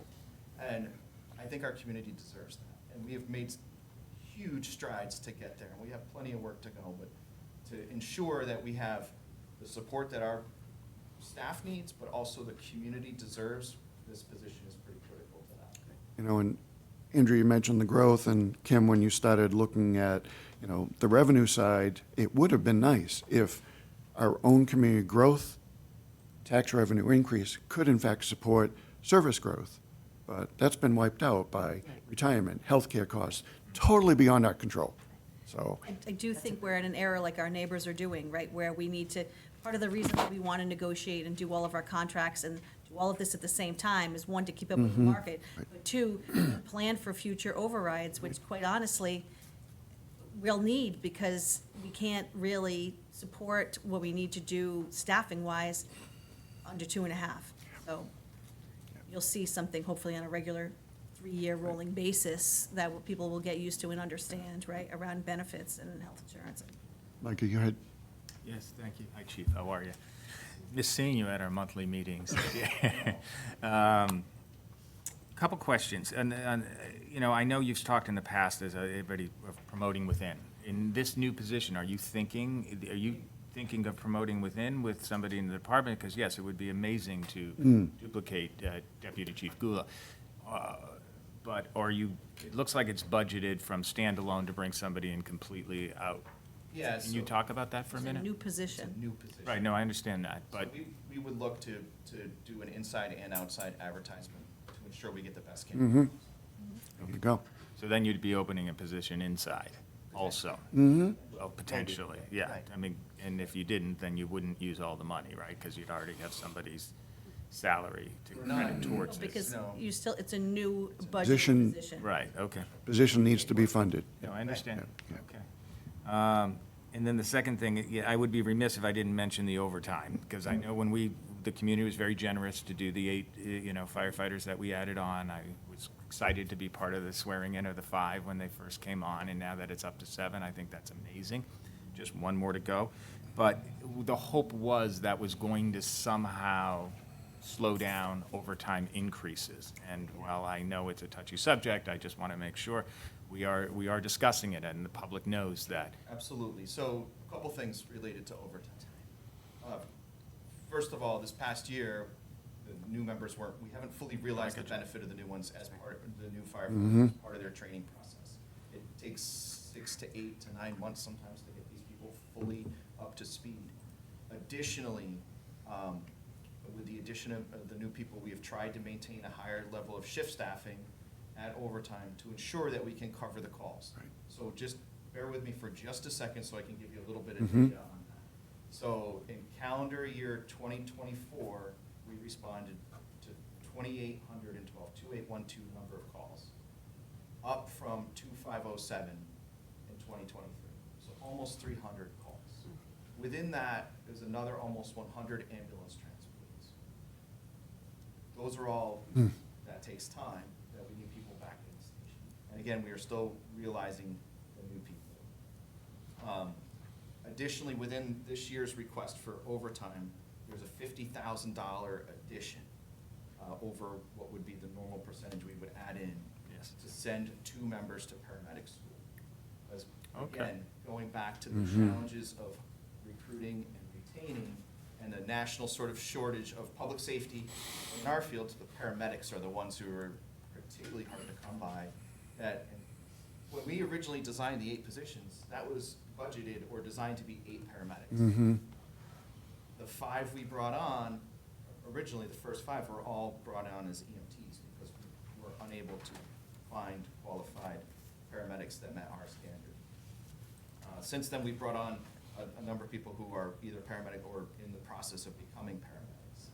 But for the long-term sustainability of our services, we need to invest in paramedic education. So that was where there's a big jump that way, is that we put that in there to cover them if they're in class off duty or to backfill their shift going forward. So that's where that comes from. And as we sort of realize that number, now, the other number that I want to point out, that we have improved with the staffing model is the mutual aid given versus mutual aid received. And if you'll recall, there was about a 20 to 25 call difference in 2023. We received mutual aid more times than we provided in Yes, 2023. In 2024, we gave mutual aid, so went to one of our neighboring communities 127 times. Mutual aid received was 125. So they're nearly in equal. balance. And that's the goal. That's what it's mutual. And that, I think, shows that it is very busy out there, but with the staffing changes and sort of addressing how many people we have on duty has sort of leveled that off. And that's what we wanted to do, is not be a resource drain on our neighboring communities. If I can just. Please. The last thing, you mentioned the complexity of calls, and I would like everybody to understand. A lot of the other discussions we have as a select board is really kind of our codes and stretch codes and improving building standards and all of these type of things, which ideally is designed even, not just to benefit the environment, but to make the building safer, right? To make, so are you noticing, though, either locally or throughout the county or nationally, all these building codes are actually benefiting, making buildings safer in your line of work, from fires, from emergencies, having wider doorways, whatever it may be, all of these different codes, is it making a difference to your calls and when your teams are going out there? We see it is, we think it is, I believe, but I'd love to hear it from Yeah, you. that's a great question, is the fire codes that are out there are valuable and they make a difference. Smoke detectors, carbon monoxide detectors. Sprinklers. Clearly save lives. Sprinklers save lives. And as these multifamily or multi-unit dwellings are constructed in Orleans, they'll, under that code, have to put sprinklers and alarm systems in. Those are really, really, really good things. The thing is that there's always something else. Yeah. And right now, the challenge for us is going to be EV, lithium ion. Sure, they're those always kind of things. challenging. And all those things are developing faster than the fire code is right now. And that's the interesting challenge, is that we see in battery fires, as an example, they grow very fast, very hot, very smoky, very fast. And how those are stored, even the experts on this, I've had a conversation with Underwriters Laboratory recently, they can't figure out how to properly store these to protect. So as we look at these buildings being built, they often have a bike storage room in them. That's been around forever. They're on the lowest floor of the building. And now they're filling these buildings, and there's how to protect those pieces. They haven't figured that part out yet. So that's something that I'm watching very closely, because I'm concerned that this is going to be a bigger problem for us. There's so many great things about these devices, but there's also sort of the side that I live in, that they can create some public safety challenges. When you look at, every day in New York City, they have e-bike challenges or the chargeable battery issues. We've had only a few here, but I'm worried that there's going to be. Yeah. That's just a small portion of the overall codes that have, increased Oh, absolutely. increased safety. in the building. I goes mean, Really. okay, a long that's way, what, because absolutely. that's what we're wrestling a lot with affordable housing, with different things of what kind of standards are we wanting to go forward in the future, both for safety, for environment, for our Right. community. So, Well, I'll leave it at that. really good point, Michael. I'll just point out, I know Chief McDonald left because he's involved as much as Chief Deering, but, you know, we've built this, you know, excellent performing wastewater treatment facility that has sophisticated security features, tracking for smoke, fire, and, you know, Jeff's directly linked to that facility. That wasn't there 2 years ago for him to monitor. And I know just in the last month, you've had a few calls, a few not serious, but he has to respond to everything that pings him. Meth. Hi, Chief. I was going to just ask you what kind of, now that you've had a couple of years with the urgent care, Cape Cod Healthcare building, and unlike our wastewater treatment facility, that's serving more than Orleans. So when you talk about sharing the burden with other towns, has that been shared, or has that been falling on you? Well, anytime we respond to the urgent care on 6A about 100 times a year-ish. I don't have that number directly in front of me. But that's something that wasn't there 3 It years wasn't ago. there. And it's hard, and this is where data sort of makes me a little crazy sometimes. Because I would love to see, you know, to fully dig into where these patients are coming from. How many of these patients are going to the urgent care, whether it's in Orleans or the one in East Harwich, from Orleans or neighboring communities, you know, coming into our community to be cared for, or going out of our community, you know, how many calls are we not responding to people's homes? Right. And we're responding to the urgent care. I don't know that number. It's a little bit hard to dig into, because some of the times we don't really know. Like, right. a lot of people drive themselves to the urgent care thinking it's a hospital, and it's not. There's some things that are very capable at, but many times they need additional care that can only be provided in a hospital. What we find as far as sharing the burden is that often we're at the urgent care sometimes 2 or 3 times a day, on the days that we're there, sometimes with 2 or 3 ambulances simultaneously. Oh, my God. That's a pretty, and then we'll go 3 days without going there at all. Like, so this is where it's hard in our business to predict, because these things are very. But are other towns being called? Yeah, so we have to call in Eastham or Brewster, and when they make those transports, they retain the revenue from that transport. So this is where increasing our staffing has captured some of that revenue and covered those calls. And again, that mutual aid number is now closer to even. Keep going, Meth. Well, the other question I had is still an overtime question, because that's a big number on here in terms of an increase, and just logic, we've had this, you know, explanation a bunch of times, and it never sort of, it's never understandable to me, but as you add bodies, there would be, you would expect there to be like a Sure. a raise in regular salaries and a lowering of overtime. Is that just, The challenge is that really when we added the bodies, is to increase the number of personnel on duty at any given time, to rely less on people coming from home to cover those second and third calls. When we hire those people, they also have time off. So in order to keep that number at 5 or 6, which is what we've been trying to do, we've been trying to keep it at 5. The minimum by contract is 4. We have only 4 on duty, that's 1 ambulance plus 1 person. When we go to 5, that gets the second ambulance on the road. When we get to 6, it gets that the second ambulance fully staffed.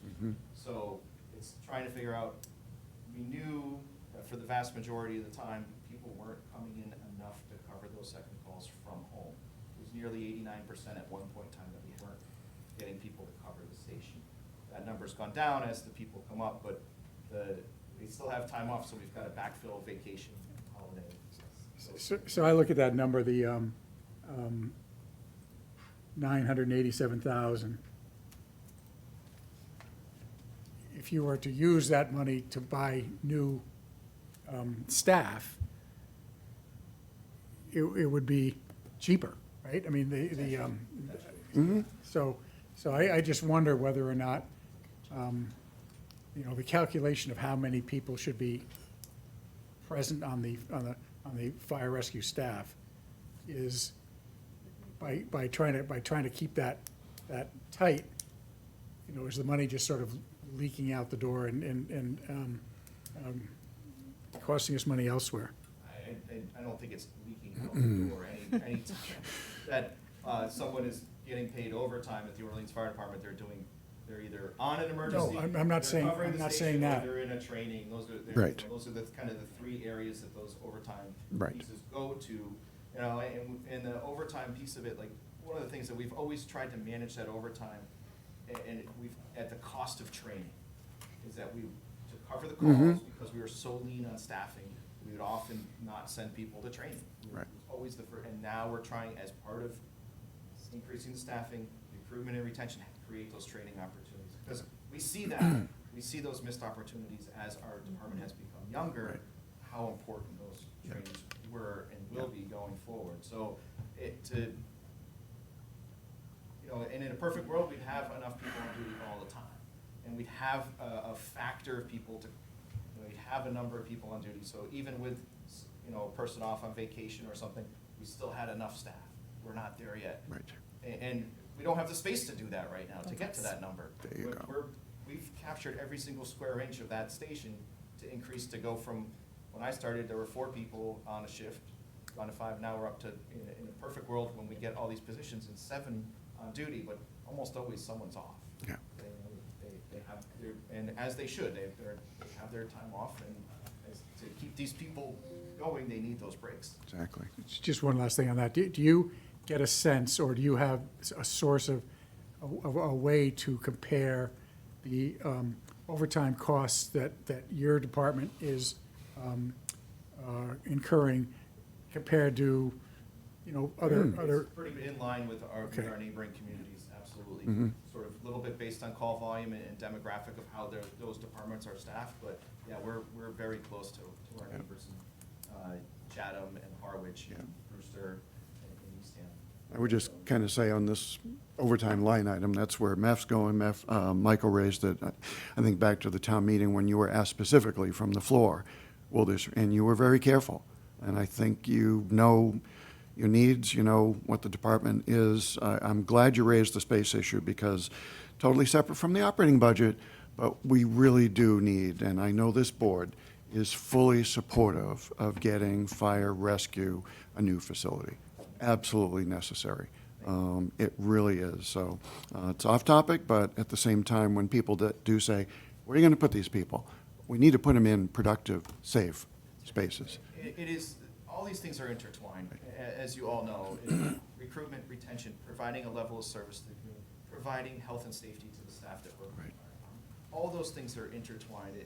Compensation is a piece of it, equipment, training, facilities, they're all tied in, and that's why we, need to, this is another piece that we need to. Right. It's part of the package. Exactly. Nick? A question that could be valuable for anybody who's watching. Overtime, how does that affect benefits? I think you're saying is, if they were people, Yes. then each one of those people would also need an additional $33,000 budgeted for in benefits. Whereas overtime might not incur those things. I think that's an important consideration to put out there. I think if I Please, may, Michael. I mean, that would be great, and we'd love to see some analysis on that, I mean, there has to be a tipping point, whether it's better to use overtime or it's better to hire somebody, and that's got to be out there, those But calculations. I don't think we can seriously have that conversation until we have a facility that I can don't, actually. I'm not saying we have it right now, but I'm also, remember at town meeting, that they also said if we're hiring all these people, where we're gonna put them, and it was very clear that they can fit in where they are. Now, that's not an ideal situation, The but that. current employees, but not additional employees to reduce the amount of overtime.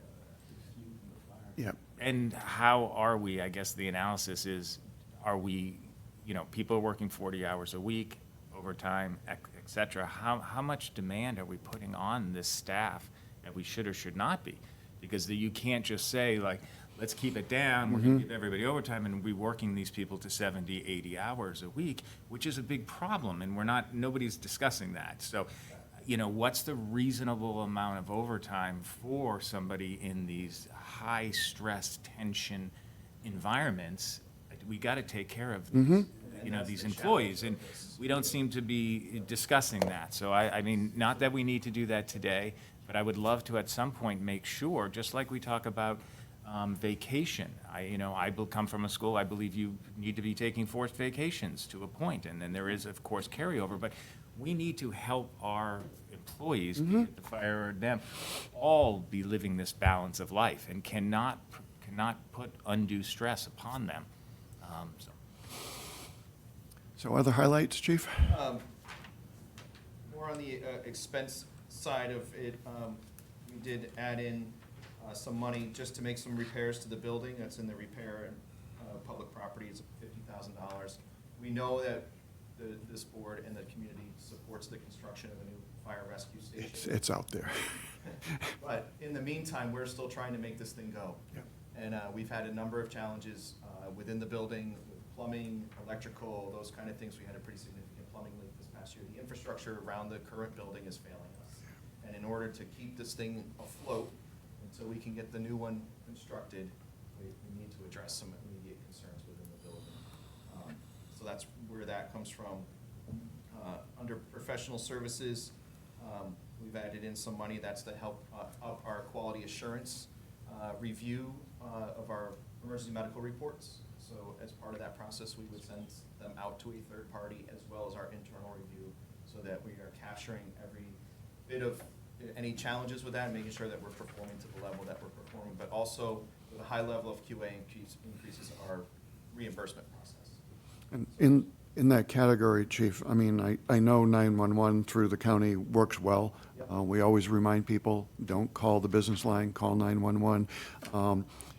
Is that, in your mind, working fine? Anything we, okay. The Barnstable County Sheriff's Communications Center is the gold standard of 911 communications in the Commonwealth of Massachusetts. And they've added, I think, a They are couple. adding 3 communities to their operation this Mhm. spring, which will have a direct benefit in the quality of There we dispatch go. in the communities that we respond to. We're very excited about that. Excellent. They are the gold standard. It's a fabulous operation up there.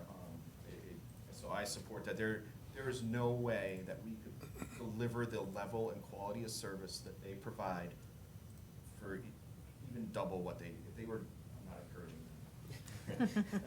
Well, I know many, Careful there. a number of us in this room have had family, well, no, I can say I haven't, but a number of our family members have. Their response, the handoff from 911 to the call is rapid. It really is. So if It really people. is a fabulous operation.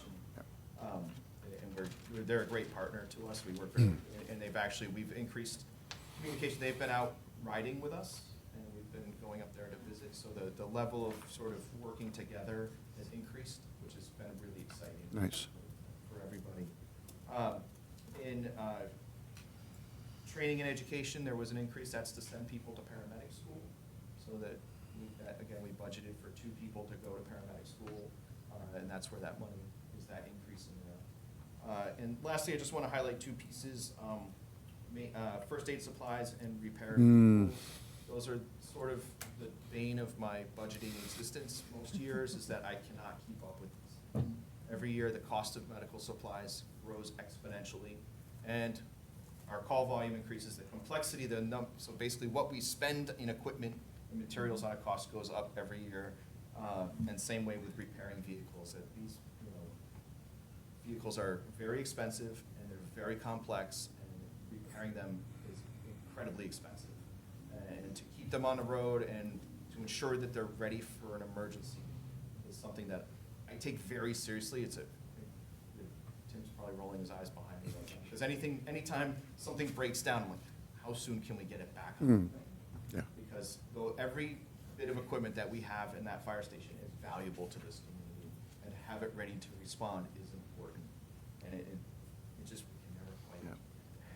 So, Chief, one other thing, and you're not the only department that I think is being very tight on yourself in terms of electricity, heating fuel. I'm just an energy geek, and are you comfortable with that? Is that because, like, on the electricity, Ron Collins is directing net metering credits to help you? I don't know why this is so low. I'm just, That's sort of what the direction we were given.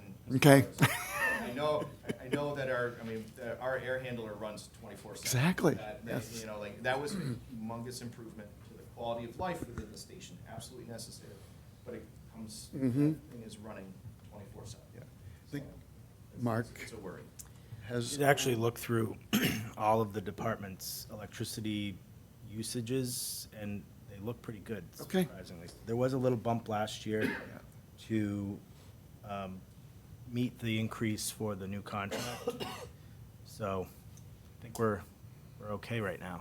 okay. I mean, to remind the people, I think we're locked into a contract, We, right? yeah, So we. it Shouldn't be, We have a great arrangement through the Cape Light Compact that puts all the municipal accounts out to bid and then locks it in for, I believe, 3 years. So once you've got, as Mark said, the new contract, you're at least somewhat confident, separate from usage, things running 20. Stuff all day long. Yeah.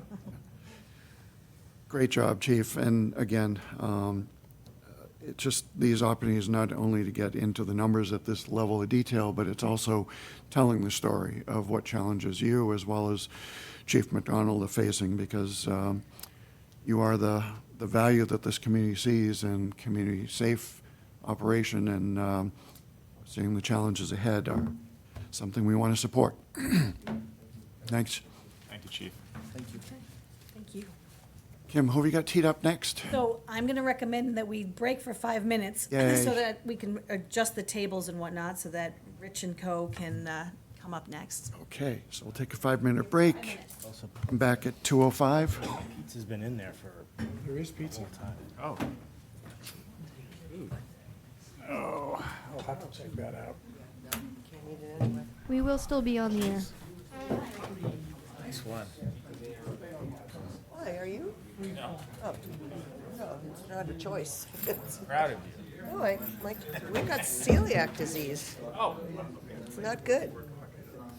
Oh, my God.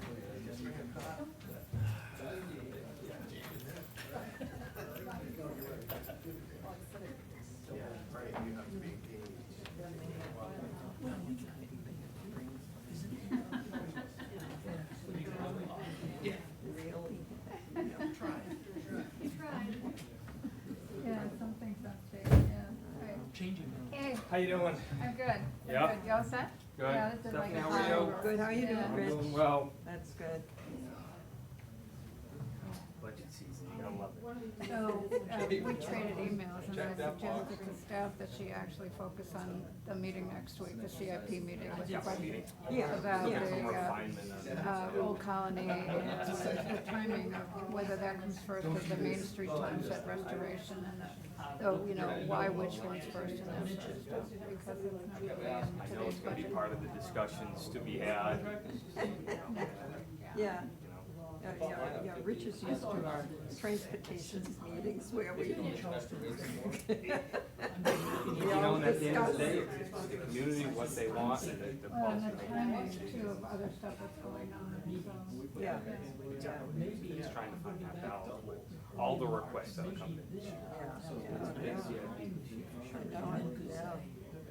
But do you have that, you have the CFP, you have all this material? I don't have that, we didn't get that. Oh, it's on the budget, it's back at the budget. Oh, is it? Yeah, it's in the budget book. All right, It's in the back. all right, Okay. all right. If you I'll can't look find at it, tell me and I'll send it to you. All right, that sounds Main, good. the change of Main Street hasn't been reflected yet on the drafts. It's been brought up to the town manager's office. We just have to still go through the CIP meeting, kind of discuss that and go through. Yeah. We talked so much about operating, we didn't get into the capital, getting into the Yeah. capital. Time to go. But when, the next week at the CIP meeting, is there discussion or is it just presentation of this is what it is? Great question. I've been through this process anymore, but before. Yeah. My thought is it's just going to be presenting the project. projects. Is that what it usually is, Gwen? Well, but there isn't been a usual, because this is new, this way is new. Oh, really? Yes, this hasn't been done like this before. Okay, all right, good. All right, But there's no reason that you couldn't stand up and say, and here's, just reinforce what the committee's concepts are. yeah, yeah. Well, I know Alice has a meeting next week with you and is it the select board? Who is it? Alice? The, And the chair of the transportation. committee, yeah. She has a meeting on the 5th with the select board. Bike and transportation? Yeah, yeah, Select board, the yeah, projects, yeah, but that's after next week's CIP. Yeah, yeah. And that's okay. Yeah. That's Yeah. okay. I mean, we can talk about it during the CIP project, and then when we get into the specifics about those two projects, we can present it to the select board at night, with the capital plan, and they will just have kind of reinforcement of the information, so I don't think there's anything bad about it. Yes. Now, do you have the same kind of, I mean, these human resources problems with hiring people? We do, a little bit different, but we have problems hiring. Ours is more so to do with prevailing wage. So anyone that works on the outside private industry, works on a public project, a public funded project, Yeah. they get paid a prevailing Yeah, wage. right. It's a rate check. Yeah. Tends to be $70 an hour for a general laborer, pretty high, $60, Yeah. $70 an hour. So Yeah, a lot of our public works, personnel are going to the private sector to get the rate. Yeah. Just because there's so much water work going on, sewer work going on, potential the bridge all over the Cape. So yeah. we have a hard time getting trained staff. It's like the water department, for example, is associated with anything remote. Oh, yeah. So we all have our challenges. I mean, I can imagine, I live down on Posher Road, and I mean, it's nuts right now. Trying to get from my house to here is always like a major project. It's like, okay, which way do you go? Well, you try this way. Oh, no, now that's blocked. You go up this, I mean, it's incredible. Oh. At least in that section, just. That will be, yes, that challenge will be over. Well, just let me ask you, what's your opinion of VHB? I think the HB is very good. Do you? Okay. I've never worked with them before, so that's right. I guess it's up to us to drive them.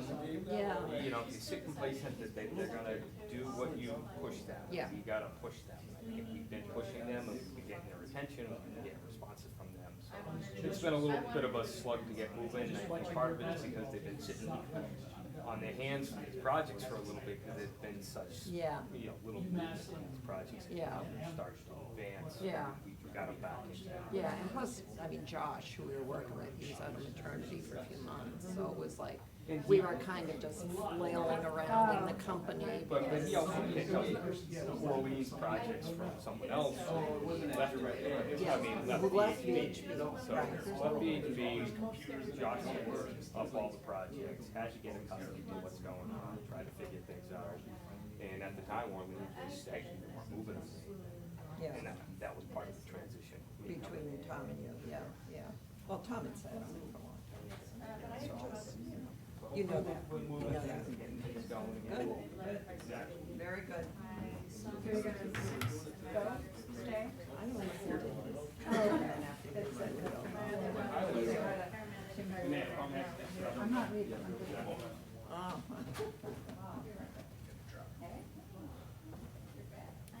How are you? Now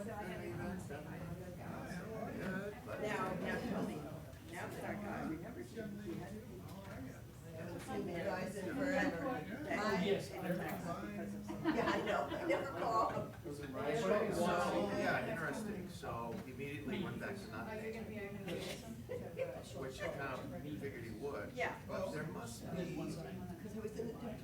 something where he's probably used those properties as collateral. Because I did get a call about a month ago, and the banks, I'm not sure how they figure this out, but they know when the guys are in arrears on the taxes. I called up, can you give me tax information, we get these calls all the time, what's the address? Yeah. no, he didn't pay anything last year, he hasn't paid this year. What are the amounts, can I have a payoff through, pay it all off through the end of January? It's just like 3 weeks. Which usually means they're gonna mail us a check. And charge it.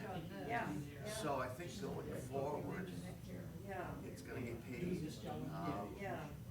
And a couple of weeks before that, another bank.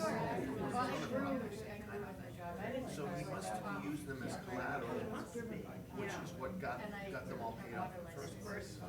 So I think it's, yeah, it's a hair, a fly out of my hair. So that's what it sounds like, that they're gonna keep on top of it and just charge it. That's all pretty good. When you look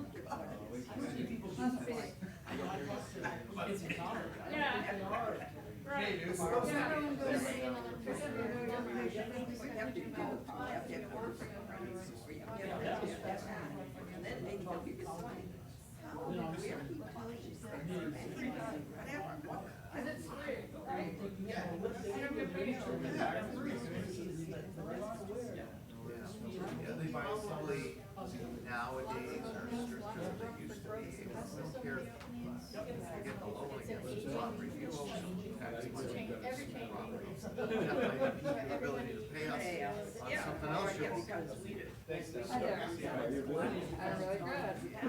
Yeah, so I guess that's probably the case. Am I?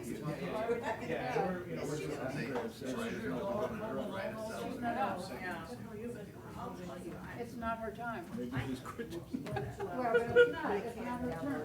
It's Madison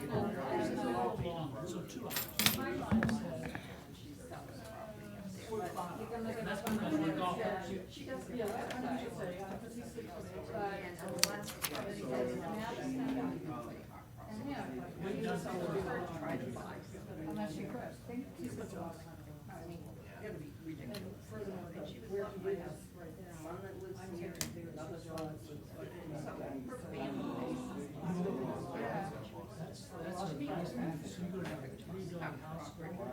Yeah, yeah, time flies, right?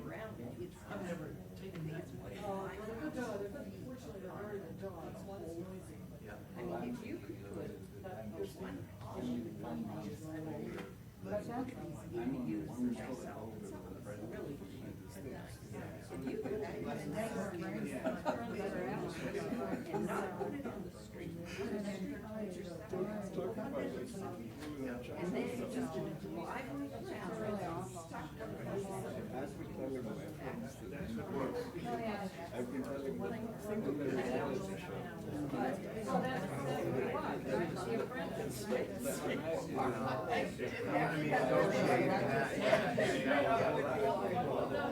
You know, I was trying to work with was in his mind.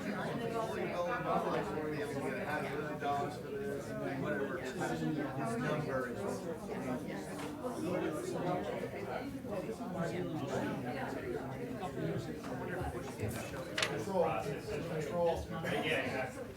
Are we back in? Yeah, because no matter where we are, we go off there at 3:45, right? I'm so happy you're following the team. I know, yeah, you're all great. All right. I'm gonna capitalize on that, I hope.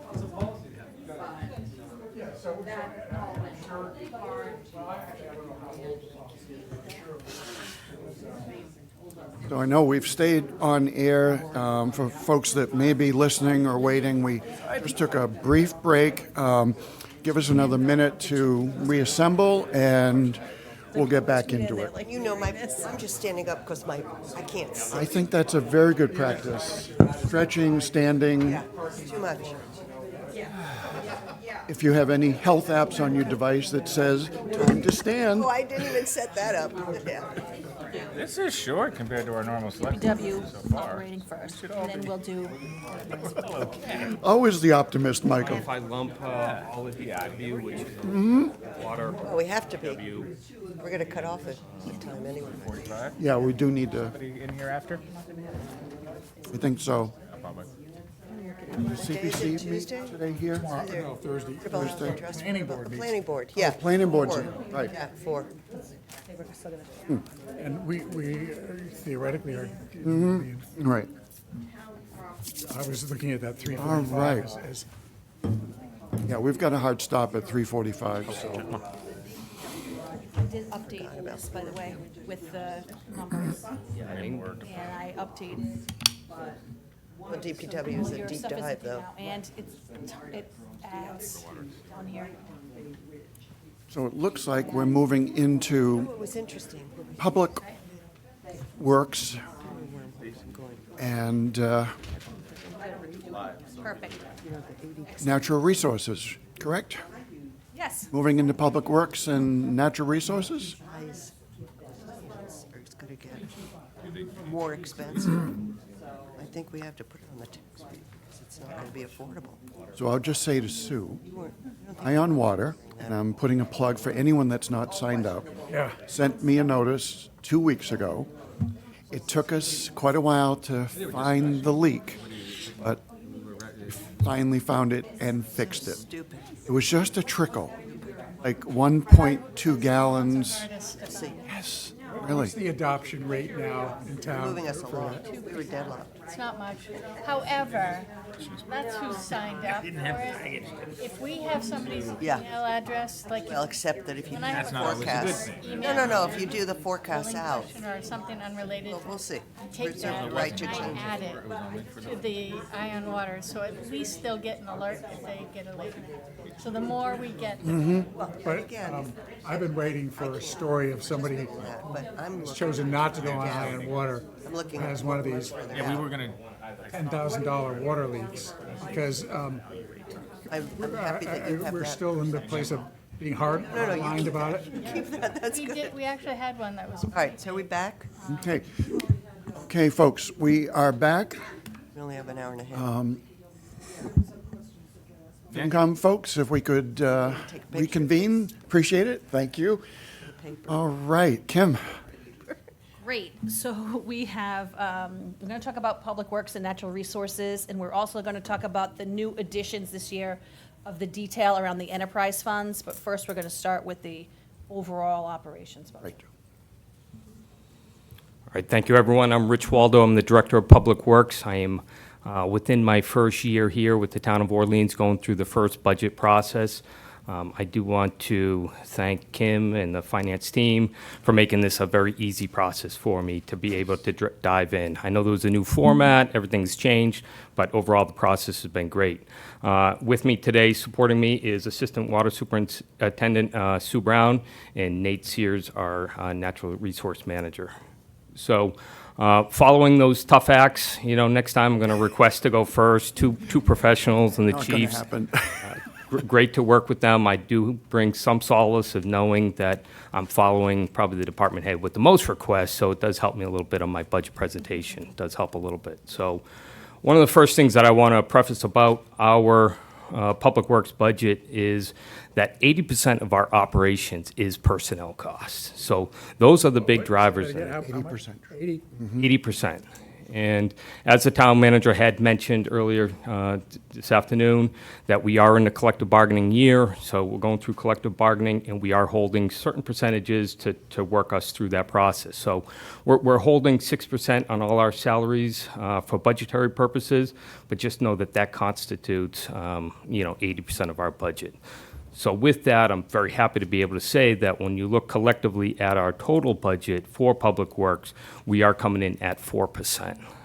So we're a 4% increase with that, holding that 6% for the salary line. Now, within that 4%, we do have a couple of big budgetary movers that I just want to highlight. One of them, we do have a request in our budget for $10,000 for overtime in the 421 budget, which is a highway budget. That is for our CDL program. That is for us to be able to train our drivers and get them their CDL license. If we were to send one driver out to a private company to get their CDL license, it would cost upwards of $8,000 per license to get each one of our staff trained. With this $10,000, we could train about 8 of our staff members with a CDL license. We have an approved program with Mass DOT. We finally got it fully approved. We have a course out in the Public Works facility that has been approved by DOT. We have manuals for the trainees. We have manuals for the trainers. And basically, we're starting to get some traction with the neighboring towns, looking to see whether we would open this up in the future for other neighboring towns. And that's a discussion we may have. We're just trying to get this off the ground. So, $10,000 request in overtime in the highway budget, that is for that program, the way that it works. Can you just explain CDL, just 2 sentences for the public? So basically, when you hit a certain tier of vehicle weight, you're required to have a specialized license. There's 2 types of license that we require in the Public Works Department, is a CDLB and a CDLA. A CDLB is anything over 35,000 gross tonnage weight. 35 gross tonnage weight, and the other is a Class A, which is air brakes endorsement, and that's for some of the tractor trailers. So, Those letters stand for commercial driver's license. thank you. But we do require them within our department, both Bs and As, an arrangement of both. So we will be training for both Bs and As. And the overtime covers the cost for a trainer to train the trainee. The trainee does not get any benefit other than being able to train inside, the town facility and stuff like that. So that benefit is strictly for the trainer. Just a quick one, Rich, on that note. Having the DPW facility available for that purpose, is that helpful? Extremely helpful. We don't have to send people off for training. We don't have to give them lodging, overnight stay, things like that for training. So extreme benefit that we're able to get an approved course within our facility, absolutely. Not to be off topic on budget, but it's always good to remind folks, at least I try to say, this investment we made in the DPW facility is earning dividends and return. And compare the costs we paid on that investment a few years ago to what we're seeing in our neighboring towns. It's so good we did it when we did. Agree 100%. Another driver within that 4% is a request $52,000 for a new staff member for the Parks Department. That is 654. There's a bit of a gap between the expectation of our parks and our ability to meet that expectation. And when you look at it and you really start to analyze it, we have 4 staff that's on our Parks Department, and they are in charge of maintaining the grounds, spring cleanups, fall cleanups, mowing for a host of buildings. And I'm just going to name a few. We got Town Hall, we got the police station, we got the fire department, we got the Public Works building, we have the Council on Aging, we have library. They also take care of the OES building, both outside and the grounds there. They take care of Firebirds Field, they take care of Veterans Park, the Village Green, the Windmill, the cemetery, Putnam Farms, Kent Point, and other conservation lands. So this doesn't include other sizable requests from the Orleans Improvement Association, Conservation Commission. So a 4-member staff is just not going to cut it. We're never going to be able to close that gap on that expectation. So we're putting in a budget request, $52,000. This is for a general labor. This isn't a skilled staff. This is the lowest rank that we hire. We can use them. They'll help us be able to accomplish a lot of additional tasks for the town. With that, we are requesting additional $11,000 for maintenance supplies for those public properties. So we have the additional staff. We want the additional supplies to be able to go with that. Those are really the key drivers. In addition, with that 6%, that is moving our Public Works budget. And when I look at that Public Works budget, it includes it includes 8 divisions within the Public Works Department. So we have the tree warden, we have Shellfish Harbor Master, we have the highway budget, we have streetlights, windmill, facilities, parks, as well as the town hall office building. When combined to present the the Public Works budget, it also includes the water department and includes the snow and ice operation. So you sum all that together, 4%, we get the additional staff, we get the CDL program, we hold 6% for budgetary purposes. We have some other minor increases, $3,000 for signs, but those are really small compared to the grand scheme of things. So in a nutshell, that's our budgetary request. We tried to be fiscally responsible, look at the policy of the select board, the budgetary policy, stay within, 2.5%, 3% target, and fortunately, we were able to do that. Happy to answer any questions. Yeah, we'll take questions. I just want to say, from the get-go, Rich, you've done an awesome job getting oriented the department, bringing, I think, an incredibly professional approach to things. I'm so glad to see if our chair were here on the increase in the repair, maintenance of our stuff. I think he would be very pleased to hear that, both in terms of staff as well as the expense. So I'm pretty pleased. Board members, Andrea? Just a small one. I'm hopeful that the wayfinding plan will be completed and begin to be executed, beginning in, so some of the committees have been talking about banners, signage, and I see the $3,000. Is that enough? Would that be coming from additional resources that might be needed, maybe coming from economic development? So we actually have some boards and committees funding added in a different section of the budget. There you go. I don't have to go to it. It was just a growth thing, but we'll also add to more taking care of our stuff. And I believe we've made a commitment as a town, when we kind of said we'd like that wayfinding plan, that it's public art involved and kind of non-traditional wayfinding things, not just signs. So I just wondered in terms of anticipating that growth. Michael? Just, thank you, Rich. Thank you, Sue. Thank you, Nate. I mean, this budget's great. I have no issues with it. One question I did have from the public, could you just talk for a second about snow removal? The 172, what happens with that if it's not used? How does that work? I could start off and you can. Just a finish it up. general, you don't have to go in. We're required by Mass General Law to budget the previous year's same amount. You can't go less, Even whether if you you didn't use it or not. previous- Right. okay. Correct. Yeah, that's my statute. And what happens if you don't use it? Goes to free cash. And then we raise it again, or we fund it again? It doesn't carry over in like No, so it's one of the few areas within the budget that you can actually deficit spend. Like, let's say you got, an emergency. yes, like, that's way more than you budgeted. So let's say we are budgeting 172, we end up using 250, right? We can deficit spend, we raise it on the recap. Next year, we have to budget 250, right? But if that's not the average, right, so you probably have $50,000 that goes to free cash. It's like any other operating line. But you can, if you Can you need budget to. down? No, No. no. Warming is not part of their concern. Yeah, I mean, I'd be interested, not that we're going to, but to see where the usage of actuals were for the state. They should work on it, not us.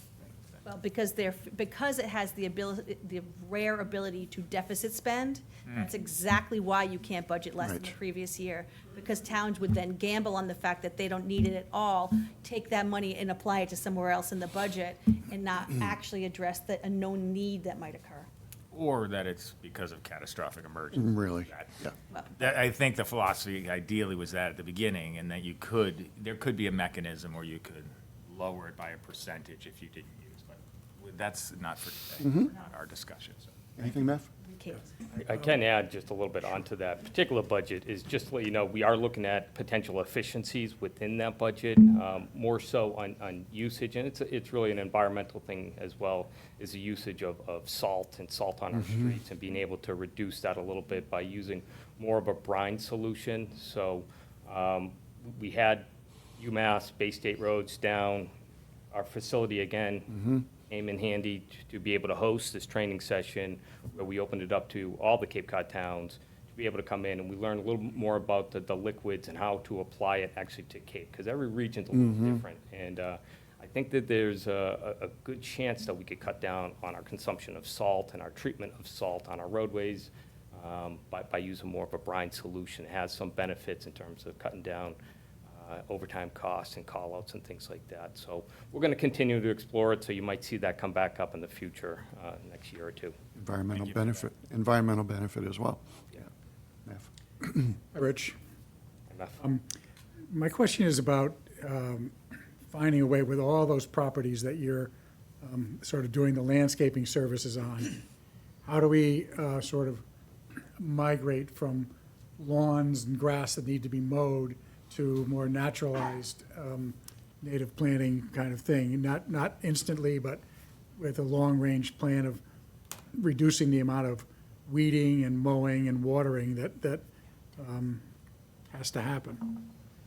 It's a great question. I don't know if I can answer that right now. I know we started to migrate to an all-natural organic treatment, which we're still adjusting to. I mean, those policy changes, adjustment in operations, they do take a little bit to iron out. I mean, we don't go out and treat weeds on the curbside anymore. You know, we weed whack them out, and those beds, we don't treat anymore. We have to pluck them out. So I think the next step is really to transition, okay, well, we've implemented the organic policy, the natural policy. What is the next step where we can actually start to minimize the labor costs associated with that? Give me a little bit of time, and I'll start thinking about ideas on. Just a conversational question here, and it's sort of connected also with the tree warden role in town. I think that I'm not sure that we pay enough attention to our trees that are growing along the sides of our roads and on town properties, and We are trying do to when we shake up how we manage that budget a little bit in terms of process.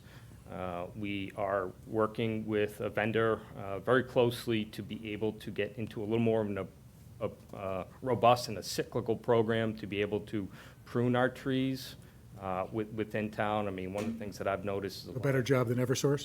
dead branches, you know, we try to rely on Eversource for most of it, and, you know, fine tuning our parks, our fields, and things like that. We are working with tree professionals, try to get them onto more of a routine basis where we're just not saying, hey, can you go do that? Can you go do this one? But more of a long-term, you know, program. Every 3-5 years, you go back and you prune certain trees, things like that. So more of a defined cyclical program. And I'm sorry, I'm thinking more about also the planting of trees. I mean, it's maybe a long-term, 25-year realization of anything, but I think that we could do with a lot more shade in town. If I could Yeah, please. quickly jump in, just to let you know, I mean, you know, in our select board policies, we have a native species policy. We're working through that right now, and Mark's been extremely helpful, and I know you're in the loop, and we'll be discussing that, I think, shortly as a select board. And then also a tree program is on the table to also discuss, because again, these have been brought up year after year after year. And it's really nice to have you here and open to looking at this stuff and helping us find solutions, so thank you. And lastly, while I have it, I'll just, one question to Nate. One thing I noticed in the propagation of, do you feel that budget is enough? I know we've had some conversations at the Shellfish and Waterways, and I just want to make sure you're comfortable. You seem to think it's enough because you've been able to save from previous years, or? Yeah, you know, propagation regionally is dependent on hatcheries, and what they're able to produce for seed. There certainly is an increase in demand for that seed, but the model has been changing over the last couple of years, and I think it's starting to self-correct. Orleans's model revolves around intermediate age class seed that can be directly deposited to the water body rather than raised in equipment protected from the predators. So our model requires less infrastructure. I mean, you're not relying on your own upwellers to grow seed the size of Right. a grain of sand to the size of a dime in order to be able to put it out and have it be, decrease the level of mortality. I find the hatcheries in other towns are starting to fall more in line with Orleans's model and looking for that intermediate age class seed. And the amount of that seed is becoming more and more available, at least in the last 2 years. So there was a stretch where I wasn't able to find that size seed, and we did encumber a significant amount of funds because I wasn't able to get the numbers I was looking for, but we're starting to play catch up, and I have now a new formula where I don't rely on one specific hatchery, but we're going as far as New Jersey to get our seed. But I spread it out where I put in orders with 3 different hatcheries now. If one of them drops the ball, at least I have seed coming, rather than putting all my eggs in one basket. Very smart. Thank you for. Really, that's, Andrea. Just a question back to Rich. Rich, and Mark is aware of this, do you see a future as we talk about maintenance of of all kinds of spaces in town, of a transition to rechargeable equipment rather than gas-powered equipment for the town? I think that process already started. We just bought $12,000 of electric equipment recently, 15,000. That was fully grant funded. Electric leaf blowers? Electric leaf blowers, weed whackers, hedge trimmers. I mean, they have their use. You know, sometimes we still have to rely on the gas powered, but the other day, that little dusting of snow, we're able to make use of those, you know, electric leaf blowers just to blow them off. So they have their benefit. Well, and I'm not talking about just the hand carried, but we have a vehicle policy too. And I guess in the mindset of conservation and responsibility for our environment in all ways. Noise. We get our work done. Noise, also and just like we have to walk the walk, you know, whether it's native plantings or how I just wondered if DPW, that's part of the story of an evolving DPW that we might talk about. I mean, we heard about lithium batteries as a fire concern, but I'm wondering about how a changing demand will change our DPW. I could tell you that from our management perspective, looking down through our staff, we do believe in basically taking care of the world that we live in, taking care of the environment we live in. We know that that is the direction of Orleans. And so to answer your question, yes, as technology changes, more things come available, we're certainly going to be looking into those opportunities we can. Is it going to be an overnight change? Absolutely not. But we talk about a lot with Mark about, you know, our fleet, being able to transition some of our fleet, what we can, what we can't. I know there was a legislative policy that was in you know, in the State House last session about trying to adopt more of the electric vehicles for the bigger vehicles. And it didn't go anywhere, but we know that the writing's on the wall, that eventually it's going to go there. I think, you know, it didn't come to fruition just because the technology's not there and the ability to supply all municipalities with the right equipment. So I think they pulled back that policy a little bit, but I expect to see that again in the future. And we're constantly talking with our vendors. What are the new products? What do you have? You know, what are your hybrid options? What are your, you know, energy efficient options out there? And then same things for the grounds. I mean, great question by Meth about how can we transition where it's not so labor intensive to maintain these grounds, but we can actually have some sustainabilities through plantings and things like that. Charging station infrastructure, I mean, all kinds of things that we'll need. Yeah, great, thank you. So could I jump to Sue only because I have the benefit of being liaison to water and sewer, and I actually was a water commissioner many years ago, and so I continue to be amazed at the increase in chemical cost. And she does an incredible job of managing, you know, the needs, but we are so volume dependent on the cycle of use where you got to get chemicals in to match. So anything you want to let us know in terms of not just your budget, but I think we're seeing rate increase needs. Could you speak to that? We are. We received a grant to do an asset management plan update. Good. We try to do that every 5 years. Our last one was in 2000. We're now 2025. So we are working on that. I met with engineers yesterday who are working on it at the treatment plant. I think the treatment plant is going to be a big focus of this next one because it is now 20 years old, or it will be 20 years old in March. And it's hard to believe time has flown that much. It seems like yesterday.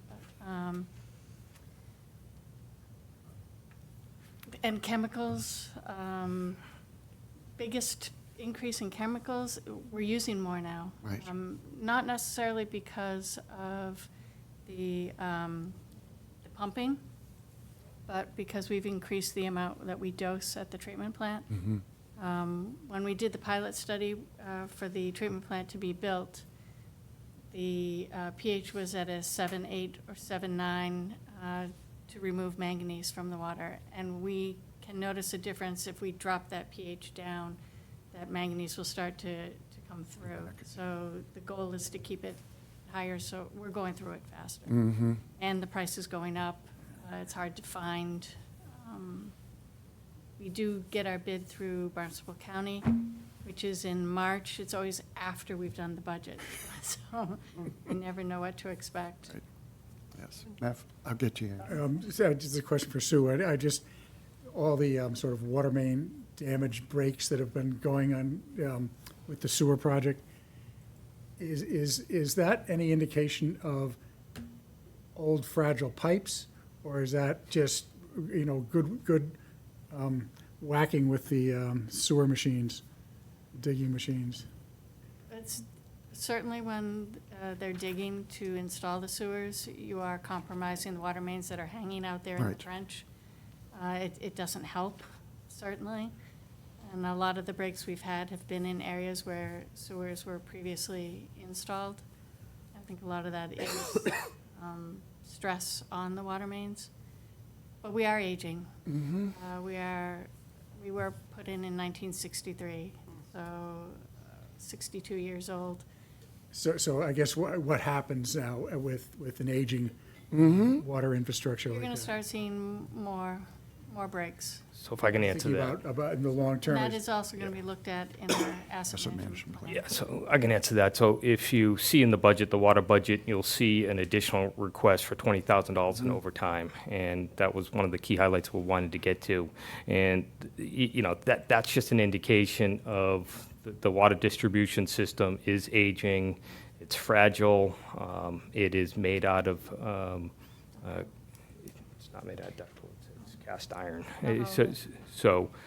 Not all of it, but we have a lot of cast iron in the system, which is a little more brittle than ductile iron. That gives a little bit away. So anytime you do have excavation in the area, they tend to, just a small incremental settling, you get a crack, and it's a radial crack, and they get, the staff's got to dig it up and Band-Aid it. It's happening more and more, so I think what we need to do, we talked about rate studies, and I think part of that is that capital program, which Sue has laid out really, really well, but I think what we need to start looking at is two things. We need a water replacement schedule, part of our capital replacement plan. So be able to start budgeting to replace sections of water mains throughout town periodically. Ideally, as sewer moves, we're 2 steps ahead of them. We're able to go in, replace the water mains in certain areas, have sewer come in, do the fine tune of all their stuff, and then pave the roads, be done with it. So I think in the next year or two, you're going to start seeing proposals for a capital replacement program for our water mains, but also for our fire hydrants. A lot of the fire hydrants are very, very old. We have about 1,000 of them in town. It's very difficult to find parts for those, to replace them. We've Band-Aid them for, at least the last year that I've been here, and that's just not sustainable. So I think we need to start replacing 1, 2, sometimes upwards of 5 in a year, start replacing these fire hydrants as we go.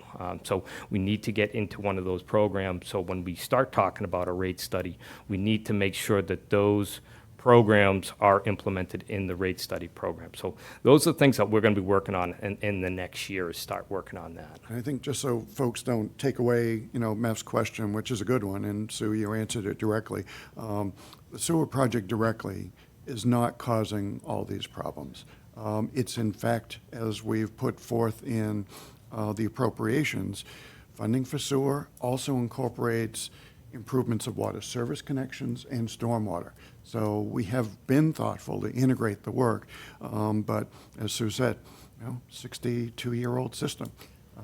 We are tracking all our water main, we have been for years, all our water main breaks in our utility cloud, our asset management software.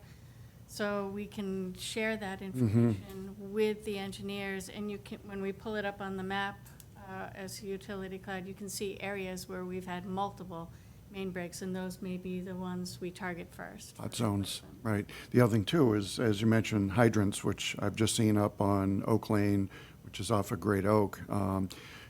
The tie-in of water improvements, you may see the need for an additional hydrant, but you may only have a 2-inch feed. So you can't put a hydrant there. So what we're using through the sewer project is the ability to upgrade to an 8-inch, allows you to have a properly sized hydrant. So I think, you know, we're much more proactive, Meph, you know, and not looking at this sewer stuff as negative. I think it's opening our eyes to, you know, what we need to do to properly manage our systems. Wouldn't you agree, Rich and Sue? 100%, absolutely. Andrea? Just to follow up, because it sounds like are wisely preparing for replacement of aging infrastructure. In previous years, we've also heard about the burden of testing on our water quality, and I wondered if you saw that as an additional pressure on the department in terms of resources, the cost of testing. Cost of testing, you know, is going up. It's the unknown, so the unregulated contaminant monitoring rules. We're currently in the UCMR 5, which is testing for 29 different PFAS. I have sampling next month, matter of fact, for that. What's the unknown is what's UCMR 6 going to bring? What kind of testing? What's the cost of that going to be? So those are some unknowns. But our regular testing, we've actually reduced our testing supplies may be more expensive, but we've reduced the amount of testing. When we got rid of well 7, we reduced the testing site. Most of our testing is after treatment. And now we have the water treatment plant and facility 1. We're not testing at well 7 currently, so we've reduced from 3 to 2. Great, thank you. Yeah, again, So you our mentioned, water system is the best. It really is. so you mentioned resources, and I think I'd be remiss if I didn't kind of mention this at this time. I will say that, you know, this department right now is having struggles, just like the fire department, just like the police department, with staffing. And, you know, our challenges are not the same as theirs. Our challenges are a little different.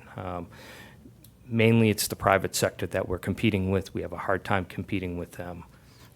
Any public works or any private funded projects that's funded from a municipality or government funds, they pay their workers a rate pay. It's called a prevailing wage rate. So what ends up happening is we lose a lot of qualified people in water department that has the necessary licenses, the qualifications, and they go to a private sector because they can get $60, $70 an hour.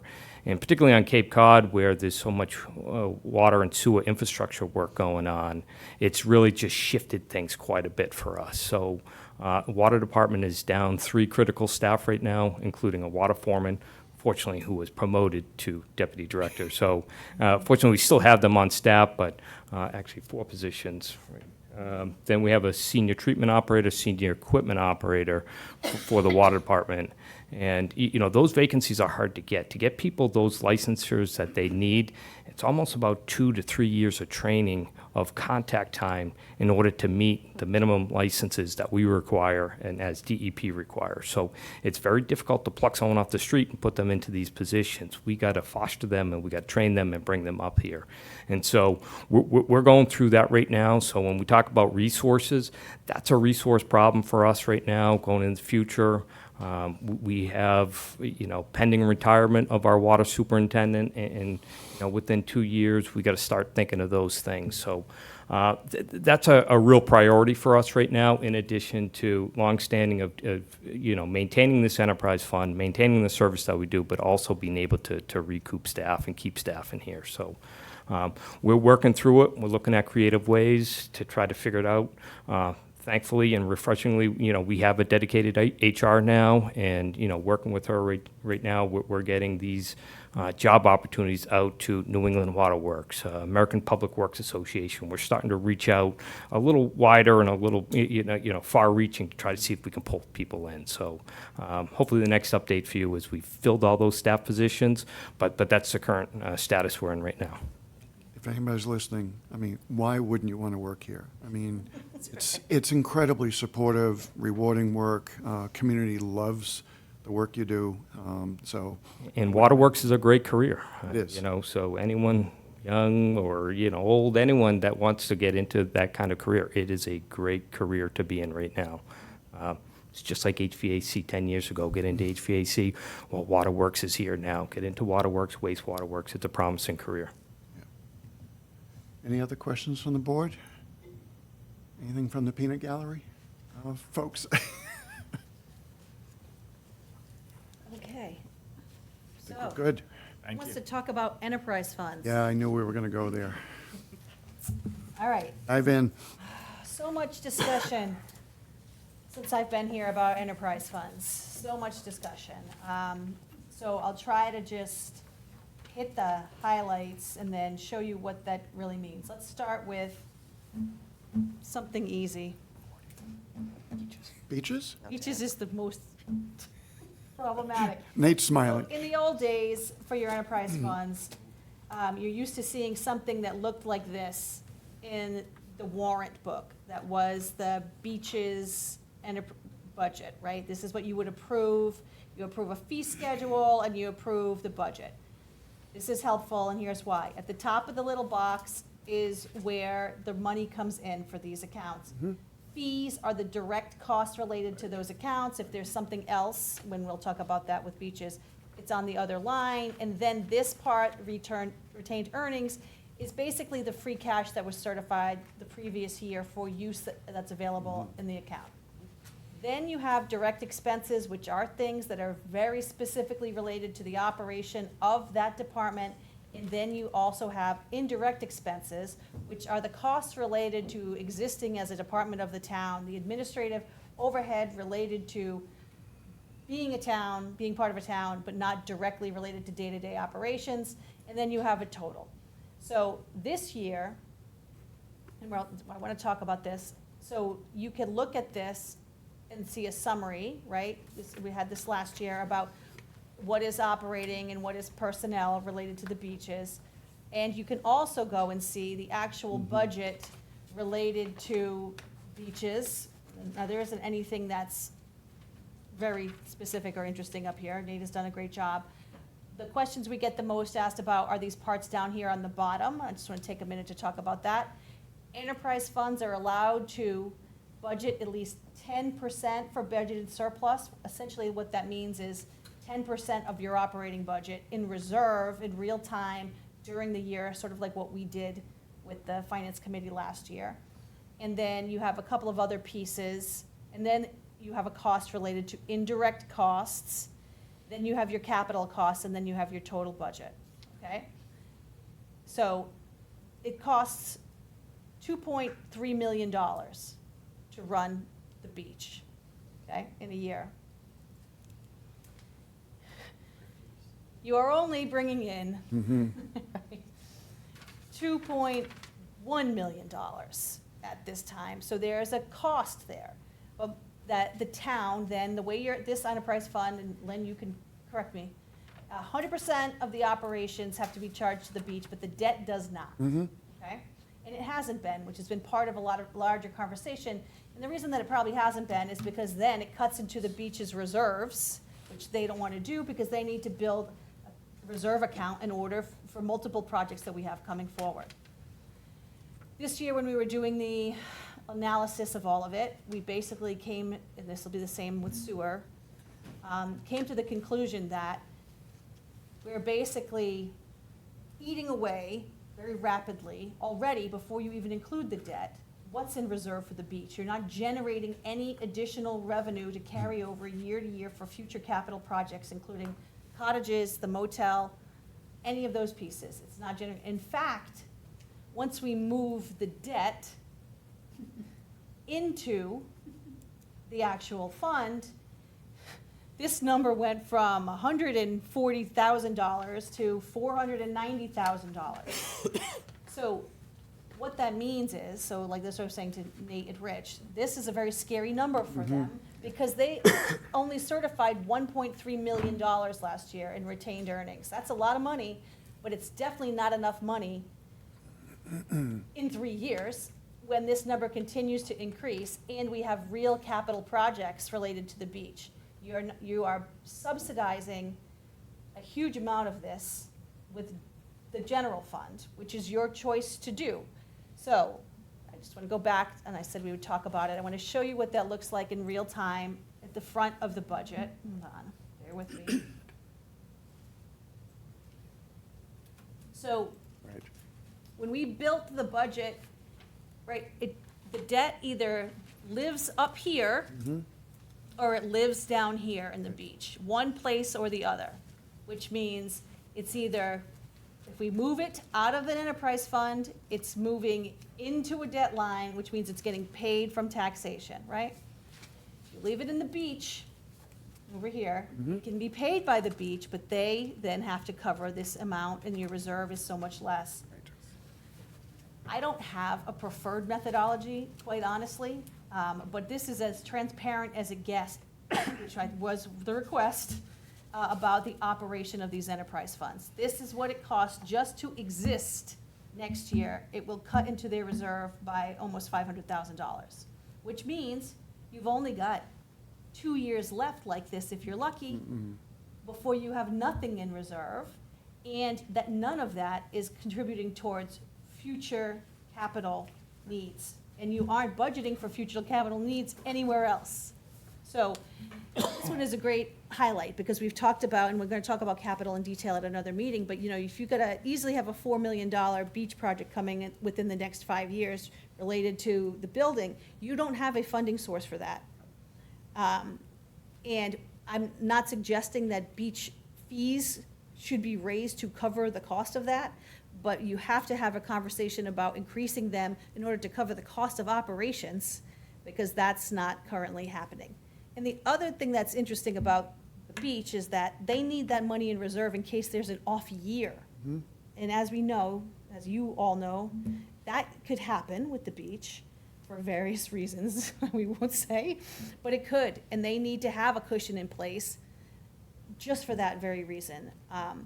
So we spent some time this year. We are gonna go back. We're not gonna talk about the fees today because we need to dig into it, but this is a very easy way to show in real time what that looks like in the budget this year, right?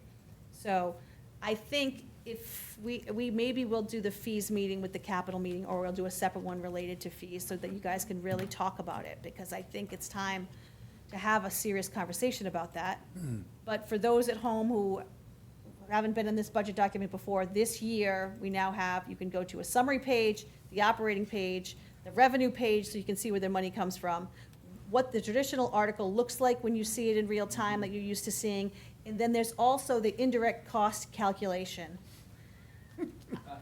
I won't get too far into this because we talked a little bit about it the other night, but the current policy that you have says that the DPW director decides how much of a percentage he wants of existing salaries from the DPW to be allocated towards the beach, and then the rest of this, the administrative cost, is applied at a percentage that is proportional to the percentage of the beach's operating budget on the overall budget. And for this year, before I added the debt, that number is 6.35. So what that means is that you take whatever accounts that are eligible, you multiply them by that, and that's what the cost comes from. You get a lot of discussion about indirect costs, right? How do we lower them? How do we get rid of them? What I would say is, you're just shifting where the money is coming from. You know, and again, a lot of communities use closer to 15% as a flat rate, either for utilities or their enterprise funds. You guys are well below that. I also know why the debt wasn't in here. You have been carrying this, you've been shifting this burden for a number of years, either by moving it into operate, like lowering these indirect costs, not doing budgeted surplus, like it's not, the accounts aren't balanced. So I think, well, Mr. Chair, can I ask a Please. question? Kim, as we move forward with these conversations, and all of us are aware of the weight of the cost of living in Orleans, is it possible when we talk about solutions or shared burdens, to look at the impact of, okay, a fee increase takes us this far into an answer, but not this far.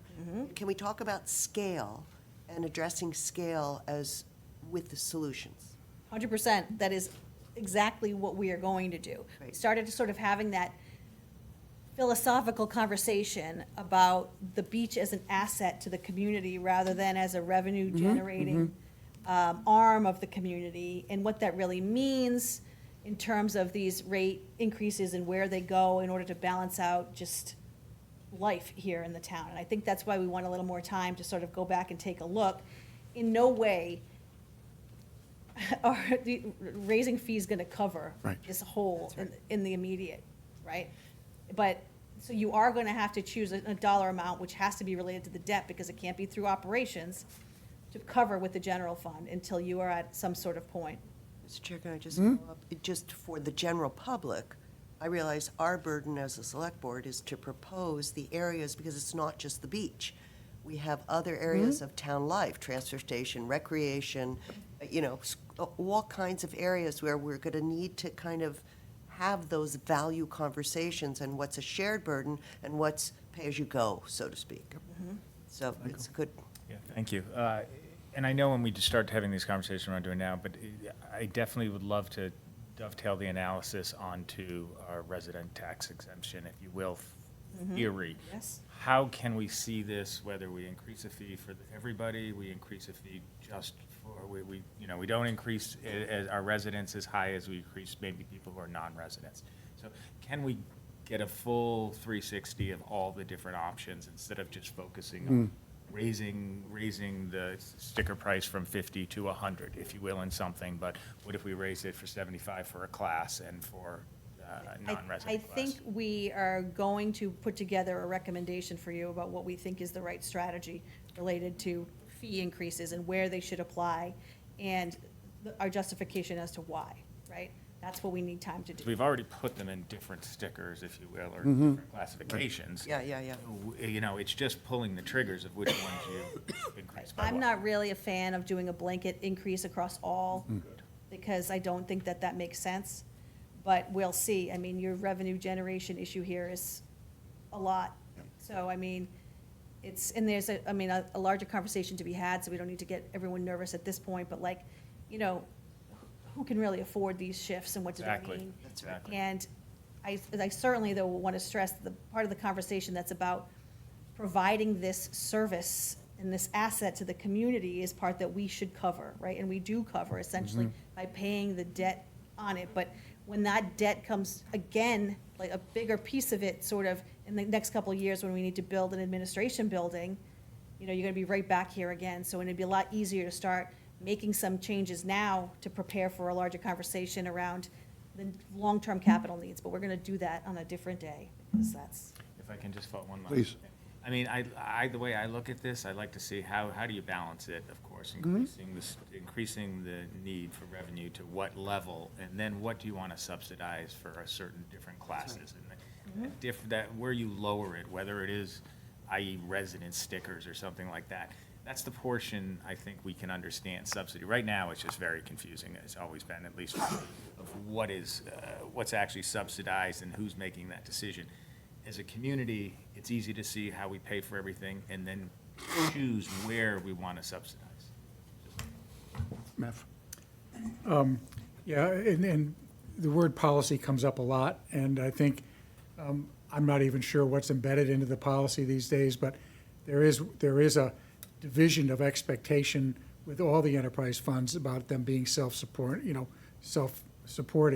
And I don't recall ever personally expecting that to be the case. And the transfer station is the obvious example, but I think looking at what we expect to be covered through user fees versus what we're going to cover out of the general fund, I think is a good avenue to be examining. But I think we start with just agreeing that we're not looking for self-sustaining or self-funding enterprise funds. The other thing is simplicity is so nice, and the indirect expenses, I would vote, overwhelmingly for that percentage to be used rather than trying to get into those weeds. It's fun. It's unnecessary, though. I mean, you look at any of us that might have been in the corporate world, you're basically told by admin services, use this amount. Yes. And we use it. I mean, it may be up or down on any given year, but these gyrations are just, I'm looking at Jen and you, I mean, do we need to put you through this? Oh, we made this change. It ripples all the way through. Now your percentage is moved by, 200ths. This is nuts. Well, and quite honestly, at some point, the decisions become sort of arbitrary. So like, trying to decide whether or not Nate what number he uses for budgeted surplus versus how much we're gonna put in for debt service. Right. Or not, because it's being subsidized or not, or, like, it shouldn't be up to one person or two to decide what makes it in there or not. If the standard is, the debt is going in and indirect costs are at X, it makes it a lot easier to know, how to direct what's needed in the larger operation budget too, right? Like, that's for a future conversation. I keep the topic alive in terms of, we've got the data, you can slice and dice, and presentation-wise, anything we want to look at. So do we keep on the table sunsetting other enterprises funds in the future as well? I mean, We decide later. but it just, it does, on the table. it does need to be part of the conversation. Oh, and it should. I mean, again, this is never going to pay for Balance the out. future capital needs of this department. Should it, in theory, contribute toward them? Absolutely, Right. right?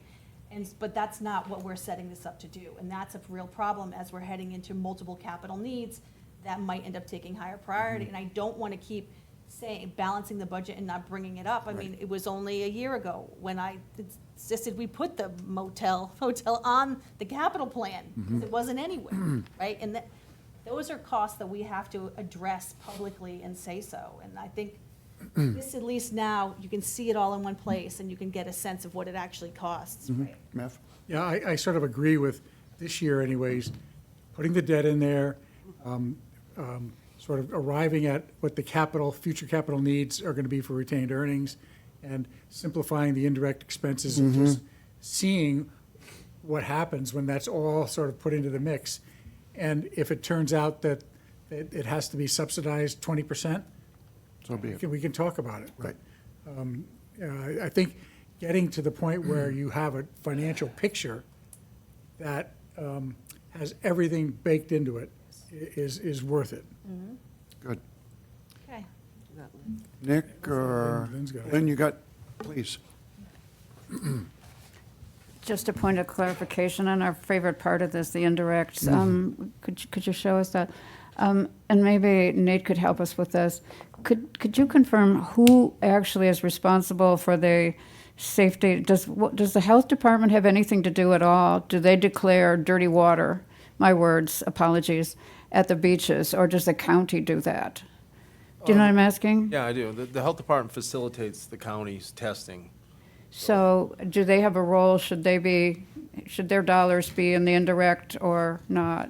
That's all, in that middle line right there. You got your, Yeah. Yeah, I feel like that's a question for the health department in terms of what, actual man-hours go into that kind of crossing that bridge between us and the county. because I wasn't sure if they played a role in declaring closing the beaches if they had to because of a red tide or something. They would. Yeah. They would, and they also inspect food trucks, so there's some type of indirect cost associated with it. This is, Yeah, there's a practicality of the value of the accounting versus the tracking to the service, which, all right, on to sewer. Let you pick. Let's do transfer station. Oh, skipping over sewer? I'll come back. Transfer station is easier. Sort of. Easier to follow. So again, very similar to the beach, but financially in a little bit of a stronger position. You can now see the operating data related to the transfer station. I know it's very small on this screen for you to see, but it's all here over the last couple of years. But in this particular instance, there is nothing here for budgeted surplus because there's no generation enough of revenue related to this. And again, it's a judgment call. So that's where this sort of stuff, like I said, becomes arbitrary. It's trying to balance these accounts, right? So this is the amount of revenue that's coming in for the transfer station. We'll fill these in. I was just going off the generals. So you got about $787,000 that's coming in. You've got 1.3 going out. Okay. The old article looks like this, which is, here's the money that you're bringing in, user fees and other revenues. Here's the amount that was available in retained earnings. I believe this was all of it. This is 100% of what was left over. Then you have your direct expenses related to the transfer station, then you have your indirect expenses, and then this is the amount that's needed as a subsidy. Your policy currently says that it cannot be more than 37%. 30% is $500,000, so you're in the clear here.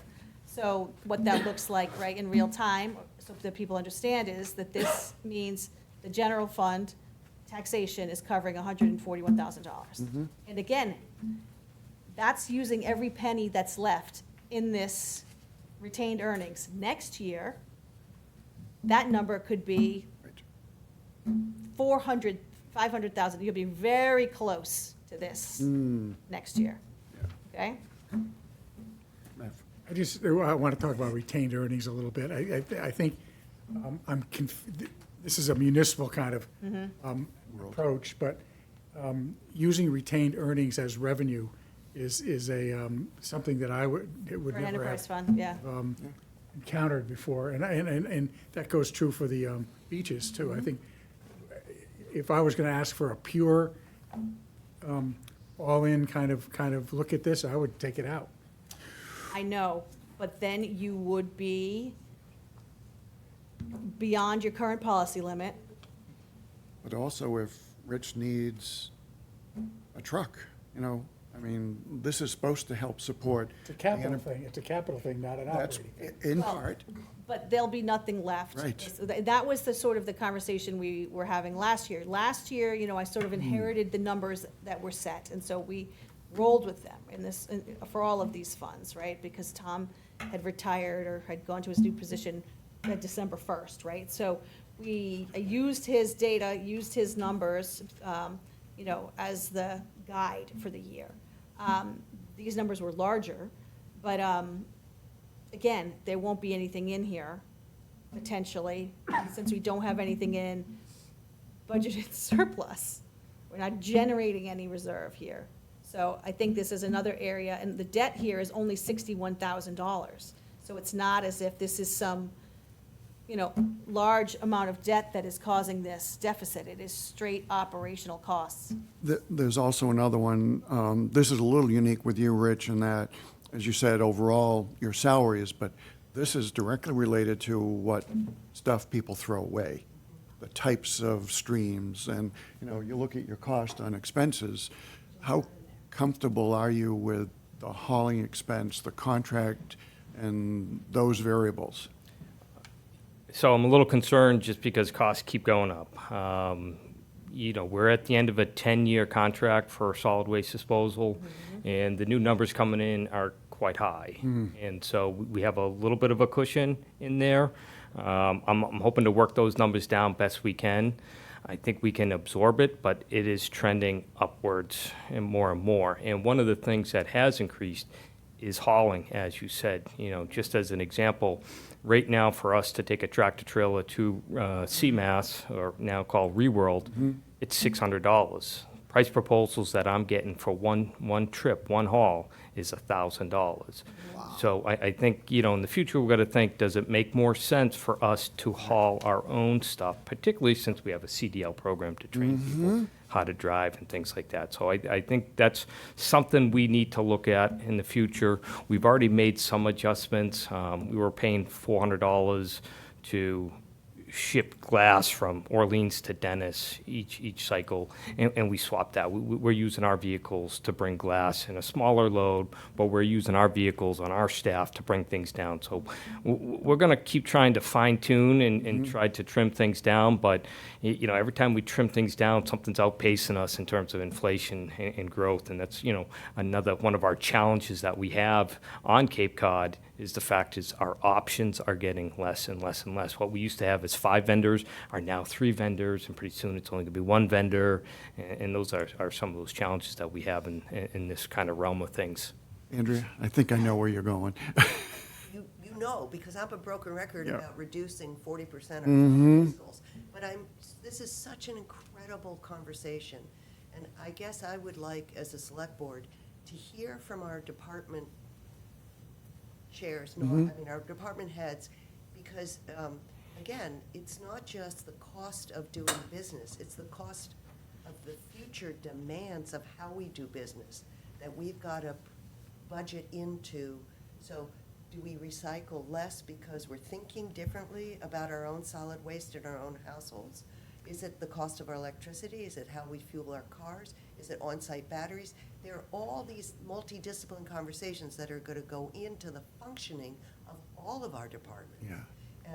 And it would be nice to hear from our department heads as professionals what they see as 3 or 5 or 10-year challenges for us as the public, Yeah. as well as how our town manager looks at managing reserves, repairs, and investments. So we didn't rehearse this, but I'm going to pile on because year after year, we have no visibility into seeing how are we doing? How are we recycling? How are we doing with cardboard? Does it make sense to do more glass because maybe the market says we don't want your glass? I mean, we don't know. So I think what Andrew is saying to you, Rich, is help us help you with some data. Because if you're saying, we don't really want to support this track, we really need to reduce through composting. Well, how can we help you get that done? Sorry, Kevin, Yeah. but it also goes down to when we look at, carry-out containers. Right. Or, whatever our anticipation of our policy and our climate, planning forward, will drill down into discrete behavioral changes that we hear from our restaurant and business community. Why haven't you already done this? Right. Because it's costing us, or we're ready to adopt it, but you haven't made it through your Board of Health regulations. So I'm just interested in the granular conversation as well as the trending conversation. And since you mentioned Board of Health, I do think it might be helpful to have kind of a joint meeting with them when we get into those numbers. Because they have an equal interest because of their oversight of the facility. I think the next thing, the next steps is try to finalize our contract for solid waste, start looking at those numbers, start looking at what ways we can change, look at our recycling trends to see where we have been. I mean, a lot of this is commodity driven. I mean, whatever that yellow piece of paper that comes out every month and where the commodity stands, I mean, it changes things so much sometimes, cardboard used to be so valuable, then it drops off, and when that drops off, glass goes up, and it's just such a funny thing in terms of revenue source. But I will say that Orleans is really good at recycling. They offer a lot of abilities to recycle a lot of different components, and people do that, and they do it very well. And if there's any statistics that help shows that is, a lot of the budgetary planning in the past was based on 1,900 tons of solid waste going through the facility. And this past year, we were around 1,400 tons of solid waste, so. See, that's the information that's been not forthcoming. And I don't want to say that that's directly attributed to recycling. I really do think it is, but there are also the benefits, and this will come up as pay as you throw if we ever have that conversation, is the fact that there are a lot of private services too, where some people said, I'm not going to the transfer station anymore. I'm just going to pay $15 a week, have this private facility come in, pick my stuff up, and take it to wherever they take it, which just bypasses the town entirely. So I think it's probably a combination of both of that, but I think at the end of the day, solid waste trends have been down in the town of Orleans, which is great. It can be, but again, there are fixed costs. You don't want a death spiral. Exactly. Yeah. Okay. So this conversation, I'm all in agreement with. One of the things that still is out there is there's just the chat that you run into people and they make comments like, what, I don't even know why we're recycling at all because that plastic's just going out and being buried in some place in Utah. And, people watch the private trash companies come by and they have this idea that they sit at home and they separate their glass and they separate their paper and they separate their trash, and then that truck comes along and they all just throw it in the same hopper. And I think a lot of that is it's very negative. I think in the hope of trying to improve recycling, and I'm not sure how accurate it is either. Right. Yeah, I can tell you, when it's sort separated like they do in this town, plastic does not go anywhere except recycling. When you get into public barrels and things like that, it's a little more different because of the fact that contaminated recyclables can be rejected and returned to the town. So sometimes, staff people have to make a judgment as to whether a recycle bin is contaminated or not. And if it is contaminated, they will throw it in the solid waste stream. So it doesn't happen a lot. If you ever been to one of these recycle facilities, that's a big business there. They take every bit of that recyclable material and they recycle it and they package it up and So, send it away. just, I could just follow. yeah, one last one. We do have like 20 minutes, and we got to move on. So go ahead, Mev. So the education of the public is, I think, something that we could do more of. Chatham has some sort of a committee that it's called a recycling committee or whatever, and they regularly put an article in the paper and they talk about, what's going on. And I think we don't do that, and I think it would be productive to try to educate people. I mean, actually, there's been a fair amount of education that's already gone on, because when we first started the pay-as-you-throw discussion, the the decision was made to see how could we improve our recycling just by better, more bins, more signs, more instructions, and I think that it has gotten more comprehensive. And obviously, the solid waste number is going down, which is great. I hadn't heard that from anybody. So, Rich, you're welcome to say this too, or add. Difficult to compare ourselves to Chatham's facility, Dennis, for example. We get an awful lot done efficiently in a very tight space. This Orleans transfer station, for what it does in this little space, is remarkable. It really is. I'd agree with that 100%. Yeah. The fact that you haven't gone to single stream is another big change. You get more value from your recyclables than most other towns because they do go single stream, which has no value in excessive cost. At least we're bringing some value in from our recyclable material. So we're, Bringing attitude and please. philosophy behind. Yeah, exactly. Yeah. Sewers. Okay. Sewer is our favorite project to talk about.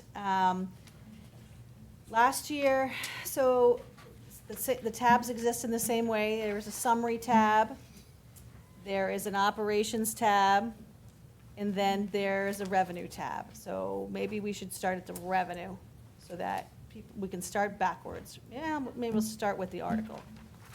Say the best last. So this Mr. is Chair. this is the article you usually see at town meeting. I know it's probably small for everyone, but so $1 million in user fees, $331,000 in benefits, brings in about $1.3 million from the operation, right? We're using $499,000 of retained earnings here, okay?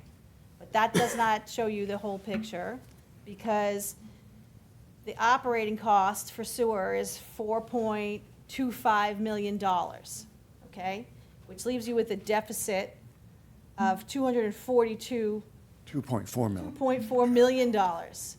So you say, well, where do we pay for this from? Well, you transfer it from the wastewater stabilization fund. So let me just bring you back for a second and show you what that looks like in real time. So we were talking about this earlier. You've got your $1.7 million that you bring in during the year for short-term rental, and 1.7 of that is going towards the sewer project. This year, because of the timing of the generation of revenue for the project, right, it's in the starter years, right, starting up, it's, you are going to use, you're going to collect, you're going to charge $1 million in fees, you're going to charge, well, $331,000 from betterments. You're going to use your retained earnings that were left over specifically from last year of $499,740. You're going to use an additional $951,000 that's in the stabilization fund and Plus. the short-term rental to make your expensive sewer project go, right? But the hope in this area is that over time, this rights itself, right? Because it's in its starting phase. So like this, less concerned about this project, obviously, even though the numbers right now are dire, but this is another example of like why you need a reserve in a beach, because some years, you need to have some money left over from previous years to help do that. The other difference this year, for people who are curious, there is a tab in here now for the debt related specifically to the project and what it gets paid by and how. We then made the correct adjustments in the operating budget on the main page, back at the beginning, for reductions from the town's debt in the right areas. That gets added to the sewer enterprise fund down here, thus the need to transfer over. So the increase in revenue over here. So now for each of these three enterprise funds, their debt is in the funds. It does not mean that they are whole. It means that you can now see a true cost related to the operations before we do a transfer. This one, like I said, is a little more nuanced because you have a bunch of pieces in here, right? So you have to charge recognize a certain amount for betterments, you have to recognize a certain amount related to the debt, and then we also, because you are still in early stages, want to charge that 10% or apply 10% for budget surplus so that you can continue to generate something in reserve. And so this is an example of, one that is more technical than most, right? Yeah. But Kim, you're right. This is definitely a complicated one, but one I think, again, with Rich's background and experience, we're in good shape. And I just want to recognize our chair is with us, and on this one, just like the other ones on water and beaches, we're not talking fees or rates today, but this is just to get the overview of, the challenges. And so if you can see the growth part on the revenue, quite honestly. This is the estimate for FY '24. So this is our actual, to make it clearer, because the FY '25 numbers that we basically inherited are not on track with what is happening in real time. We switched for an estimate for FY '25, so you have a better idea of what we're thinking is coming in, Nice. right? And what we think for '26. Some of this is one-time money, does not come back again, right? And some of it, are fees related to projects coming online, that is one time, they will not come back again. But in terms of feeling confident about continuing to generate something for reserve for future out years, I feel a lot better about this situation than the other ones. Can I ask it a little bit, only because I've been following in the betterment line, or what line, Rich, when we see water and sewer commissioners approve additional flow, there's now a fee associated with that? And I think we're going to see more of these. Where does that come in? It would be under base charges and, no, it'd actually be under fee. So you'll see 387, those are privilege fees, compensatory fees. Obviously, we're being conservative in fiscal year '26. That could go in any which direction, but hopefully we'll keep seeing some sort of numbers that exceed that. But also drain layer licenses are in there, mark-out fees, other fees are also I think in that. Rich is probably being very conservative, because I think that 100 is going to be much higher.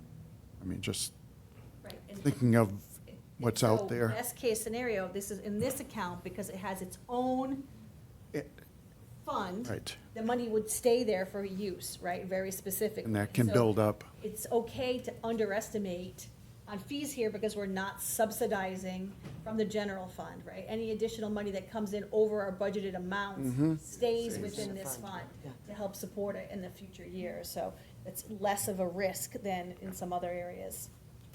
Just to follow up with that, because we kind of changed the schedule of 6 projects to 16 projects. Up to you. 30 years to 60 years. When will we also then change, when we've got to worry about investing in the doubling of the capacity of the sewer treatment plant? Would that timeline be stretched out please. now? No. Don't go there. I know, but it'll show up in the CIP eventually, won't it? If we're doing a 20-year forecast? 7 or 8 years out. But that's sooner than with Really? the stretching out of that timeline, I thought. It is. It's not that far away. Yeah. I think at this particular juncture, I mean, it's really very sensitive right now because of the fact we got a new treatment plant online. We have Phase 1 that's starting to connect. We're not being able to cover the operational cost of the sewer treatment plant yet, just because we have Phase 1. So once we get Phase 2, we'll start progressing. We get better in terms of not needing subsidy on the operation, which will allow us to put more of that stabilization fund for the debt service. And just one more piece of that makes it tricky is, this enterprise fund, and this is as transparent as it comes, it also shows the debt and the borrowing and the bands for the future phases. Meeting House Pond, lakes and ponds, Meeting House Pond area. Those two debt, obligations are being placed on this enterprise fund without the ability for us to recoup any of the betterments at this point. So, sequentially, this is going to start to work out itself, but it's going to be the next, several years of just that kind of fine line of working through things. So maybe at some point, we might be talking about a policy decision on the short-term bans and notes like that gets covered, through the general fund obligation until we start recouping in the betterment. But those are some things that, obviously we'll be working through. There is going to be one coming up sooner than you realize, because you remember, as I recused and was out of the room, but for Phase 1 and 2, you set the 80/20. Right. Keep an open mind for Phase 3 that might want to be different than 80/20. Thank you. We've raised it at the wastewater management to be able to have maybe a methodology of equity and fairness based on cost and number of users to recommend to the board. So you're not having to do 17 different financial iterations like was done to get to where we did on the 80/20. But a little off topic, sorry. Just a quick, while you had brought it up, on the revenue side, the betterments in this is just Phase 1. Correct. Because 26, you're not going to really get any betterments from Phase 2 yet, right? By June. Yeah.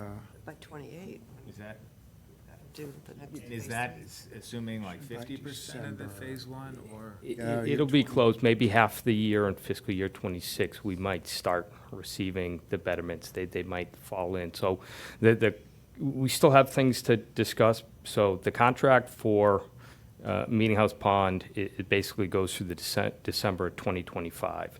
We're currently talking about expanding the area to Meeting House Pond 2, which is an additional area which may take us into the early parts of 2026. So, it'll be close. We may be able to realize some betterment revenue at some point in fiscal year '26, but it's a good question. I was just trying to calculate 20% off of what Yeah. you're doing so far in Phase 1 and 2, and that's not even close to, so there's going to be a significant more revenue coming in.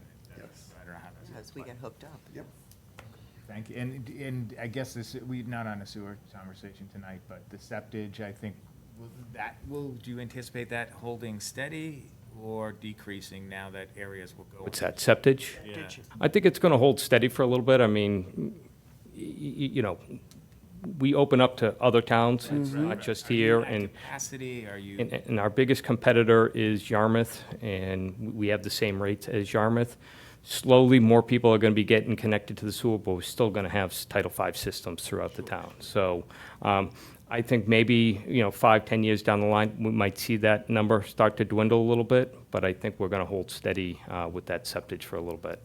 It's going to be interesting how this. It will plays be, out. yeah. Okay. And thankfully, we have that. Thankfully, we have that revenue source. I think I know that's a some game changer. contractors that are very happy to have it in Orleans now. Yeah.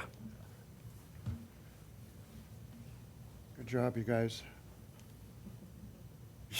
Kim is laughing. It's Well, we've got just, 10 minutes left, so I just want to make sure I don't miss any other, you guys are set and done, thank you. You're All right. good.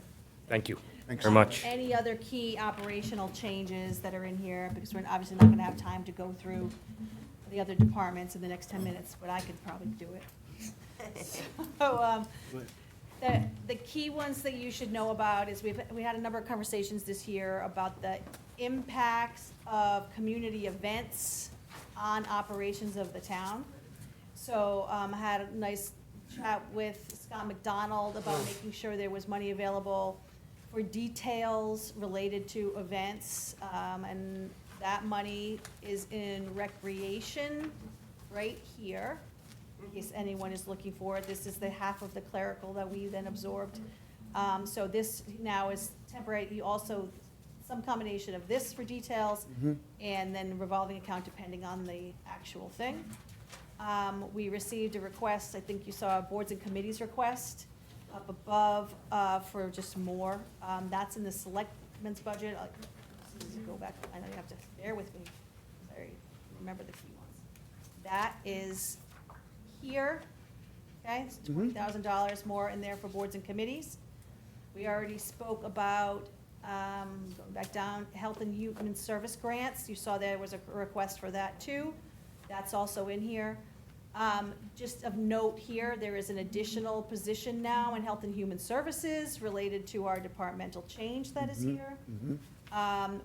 There's a little note that goes with it that's hidden that says / short-term rentals, so that's part of a conversation that we'll have.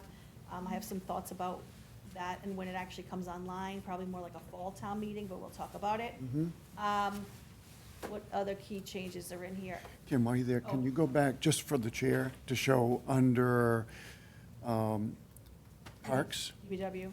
taking care of our stuff? Mark, you'll appreciate seeing a little bit of a bump in property maintenance. This is There's personnel and maintenance. personnel and expense. One parks laborer and maintenance Yeah, in here. there you go. And then. Got to. And then, the other change in recreation, and I don't know that we took, there's an increase in program supplies, that goes without saying, right? But there's one other change further down on special events, community events, gone from 84 to 25. Because we were approached, by the Fourth of July committee about the fundraising portion of that program and some of the difficulty, and basically, short. Fireworks?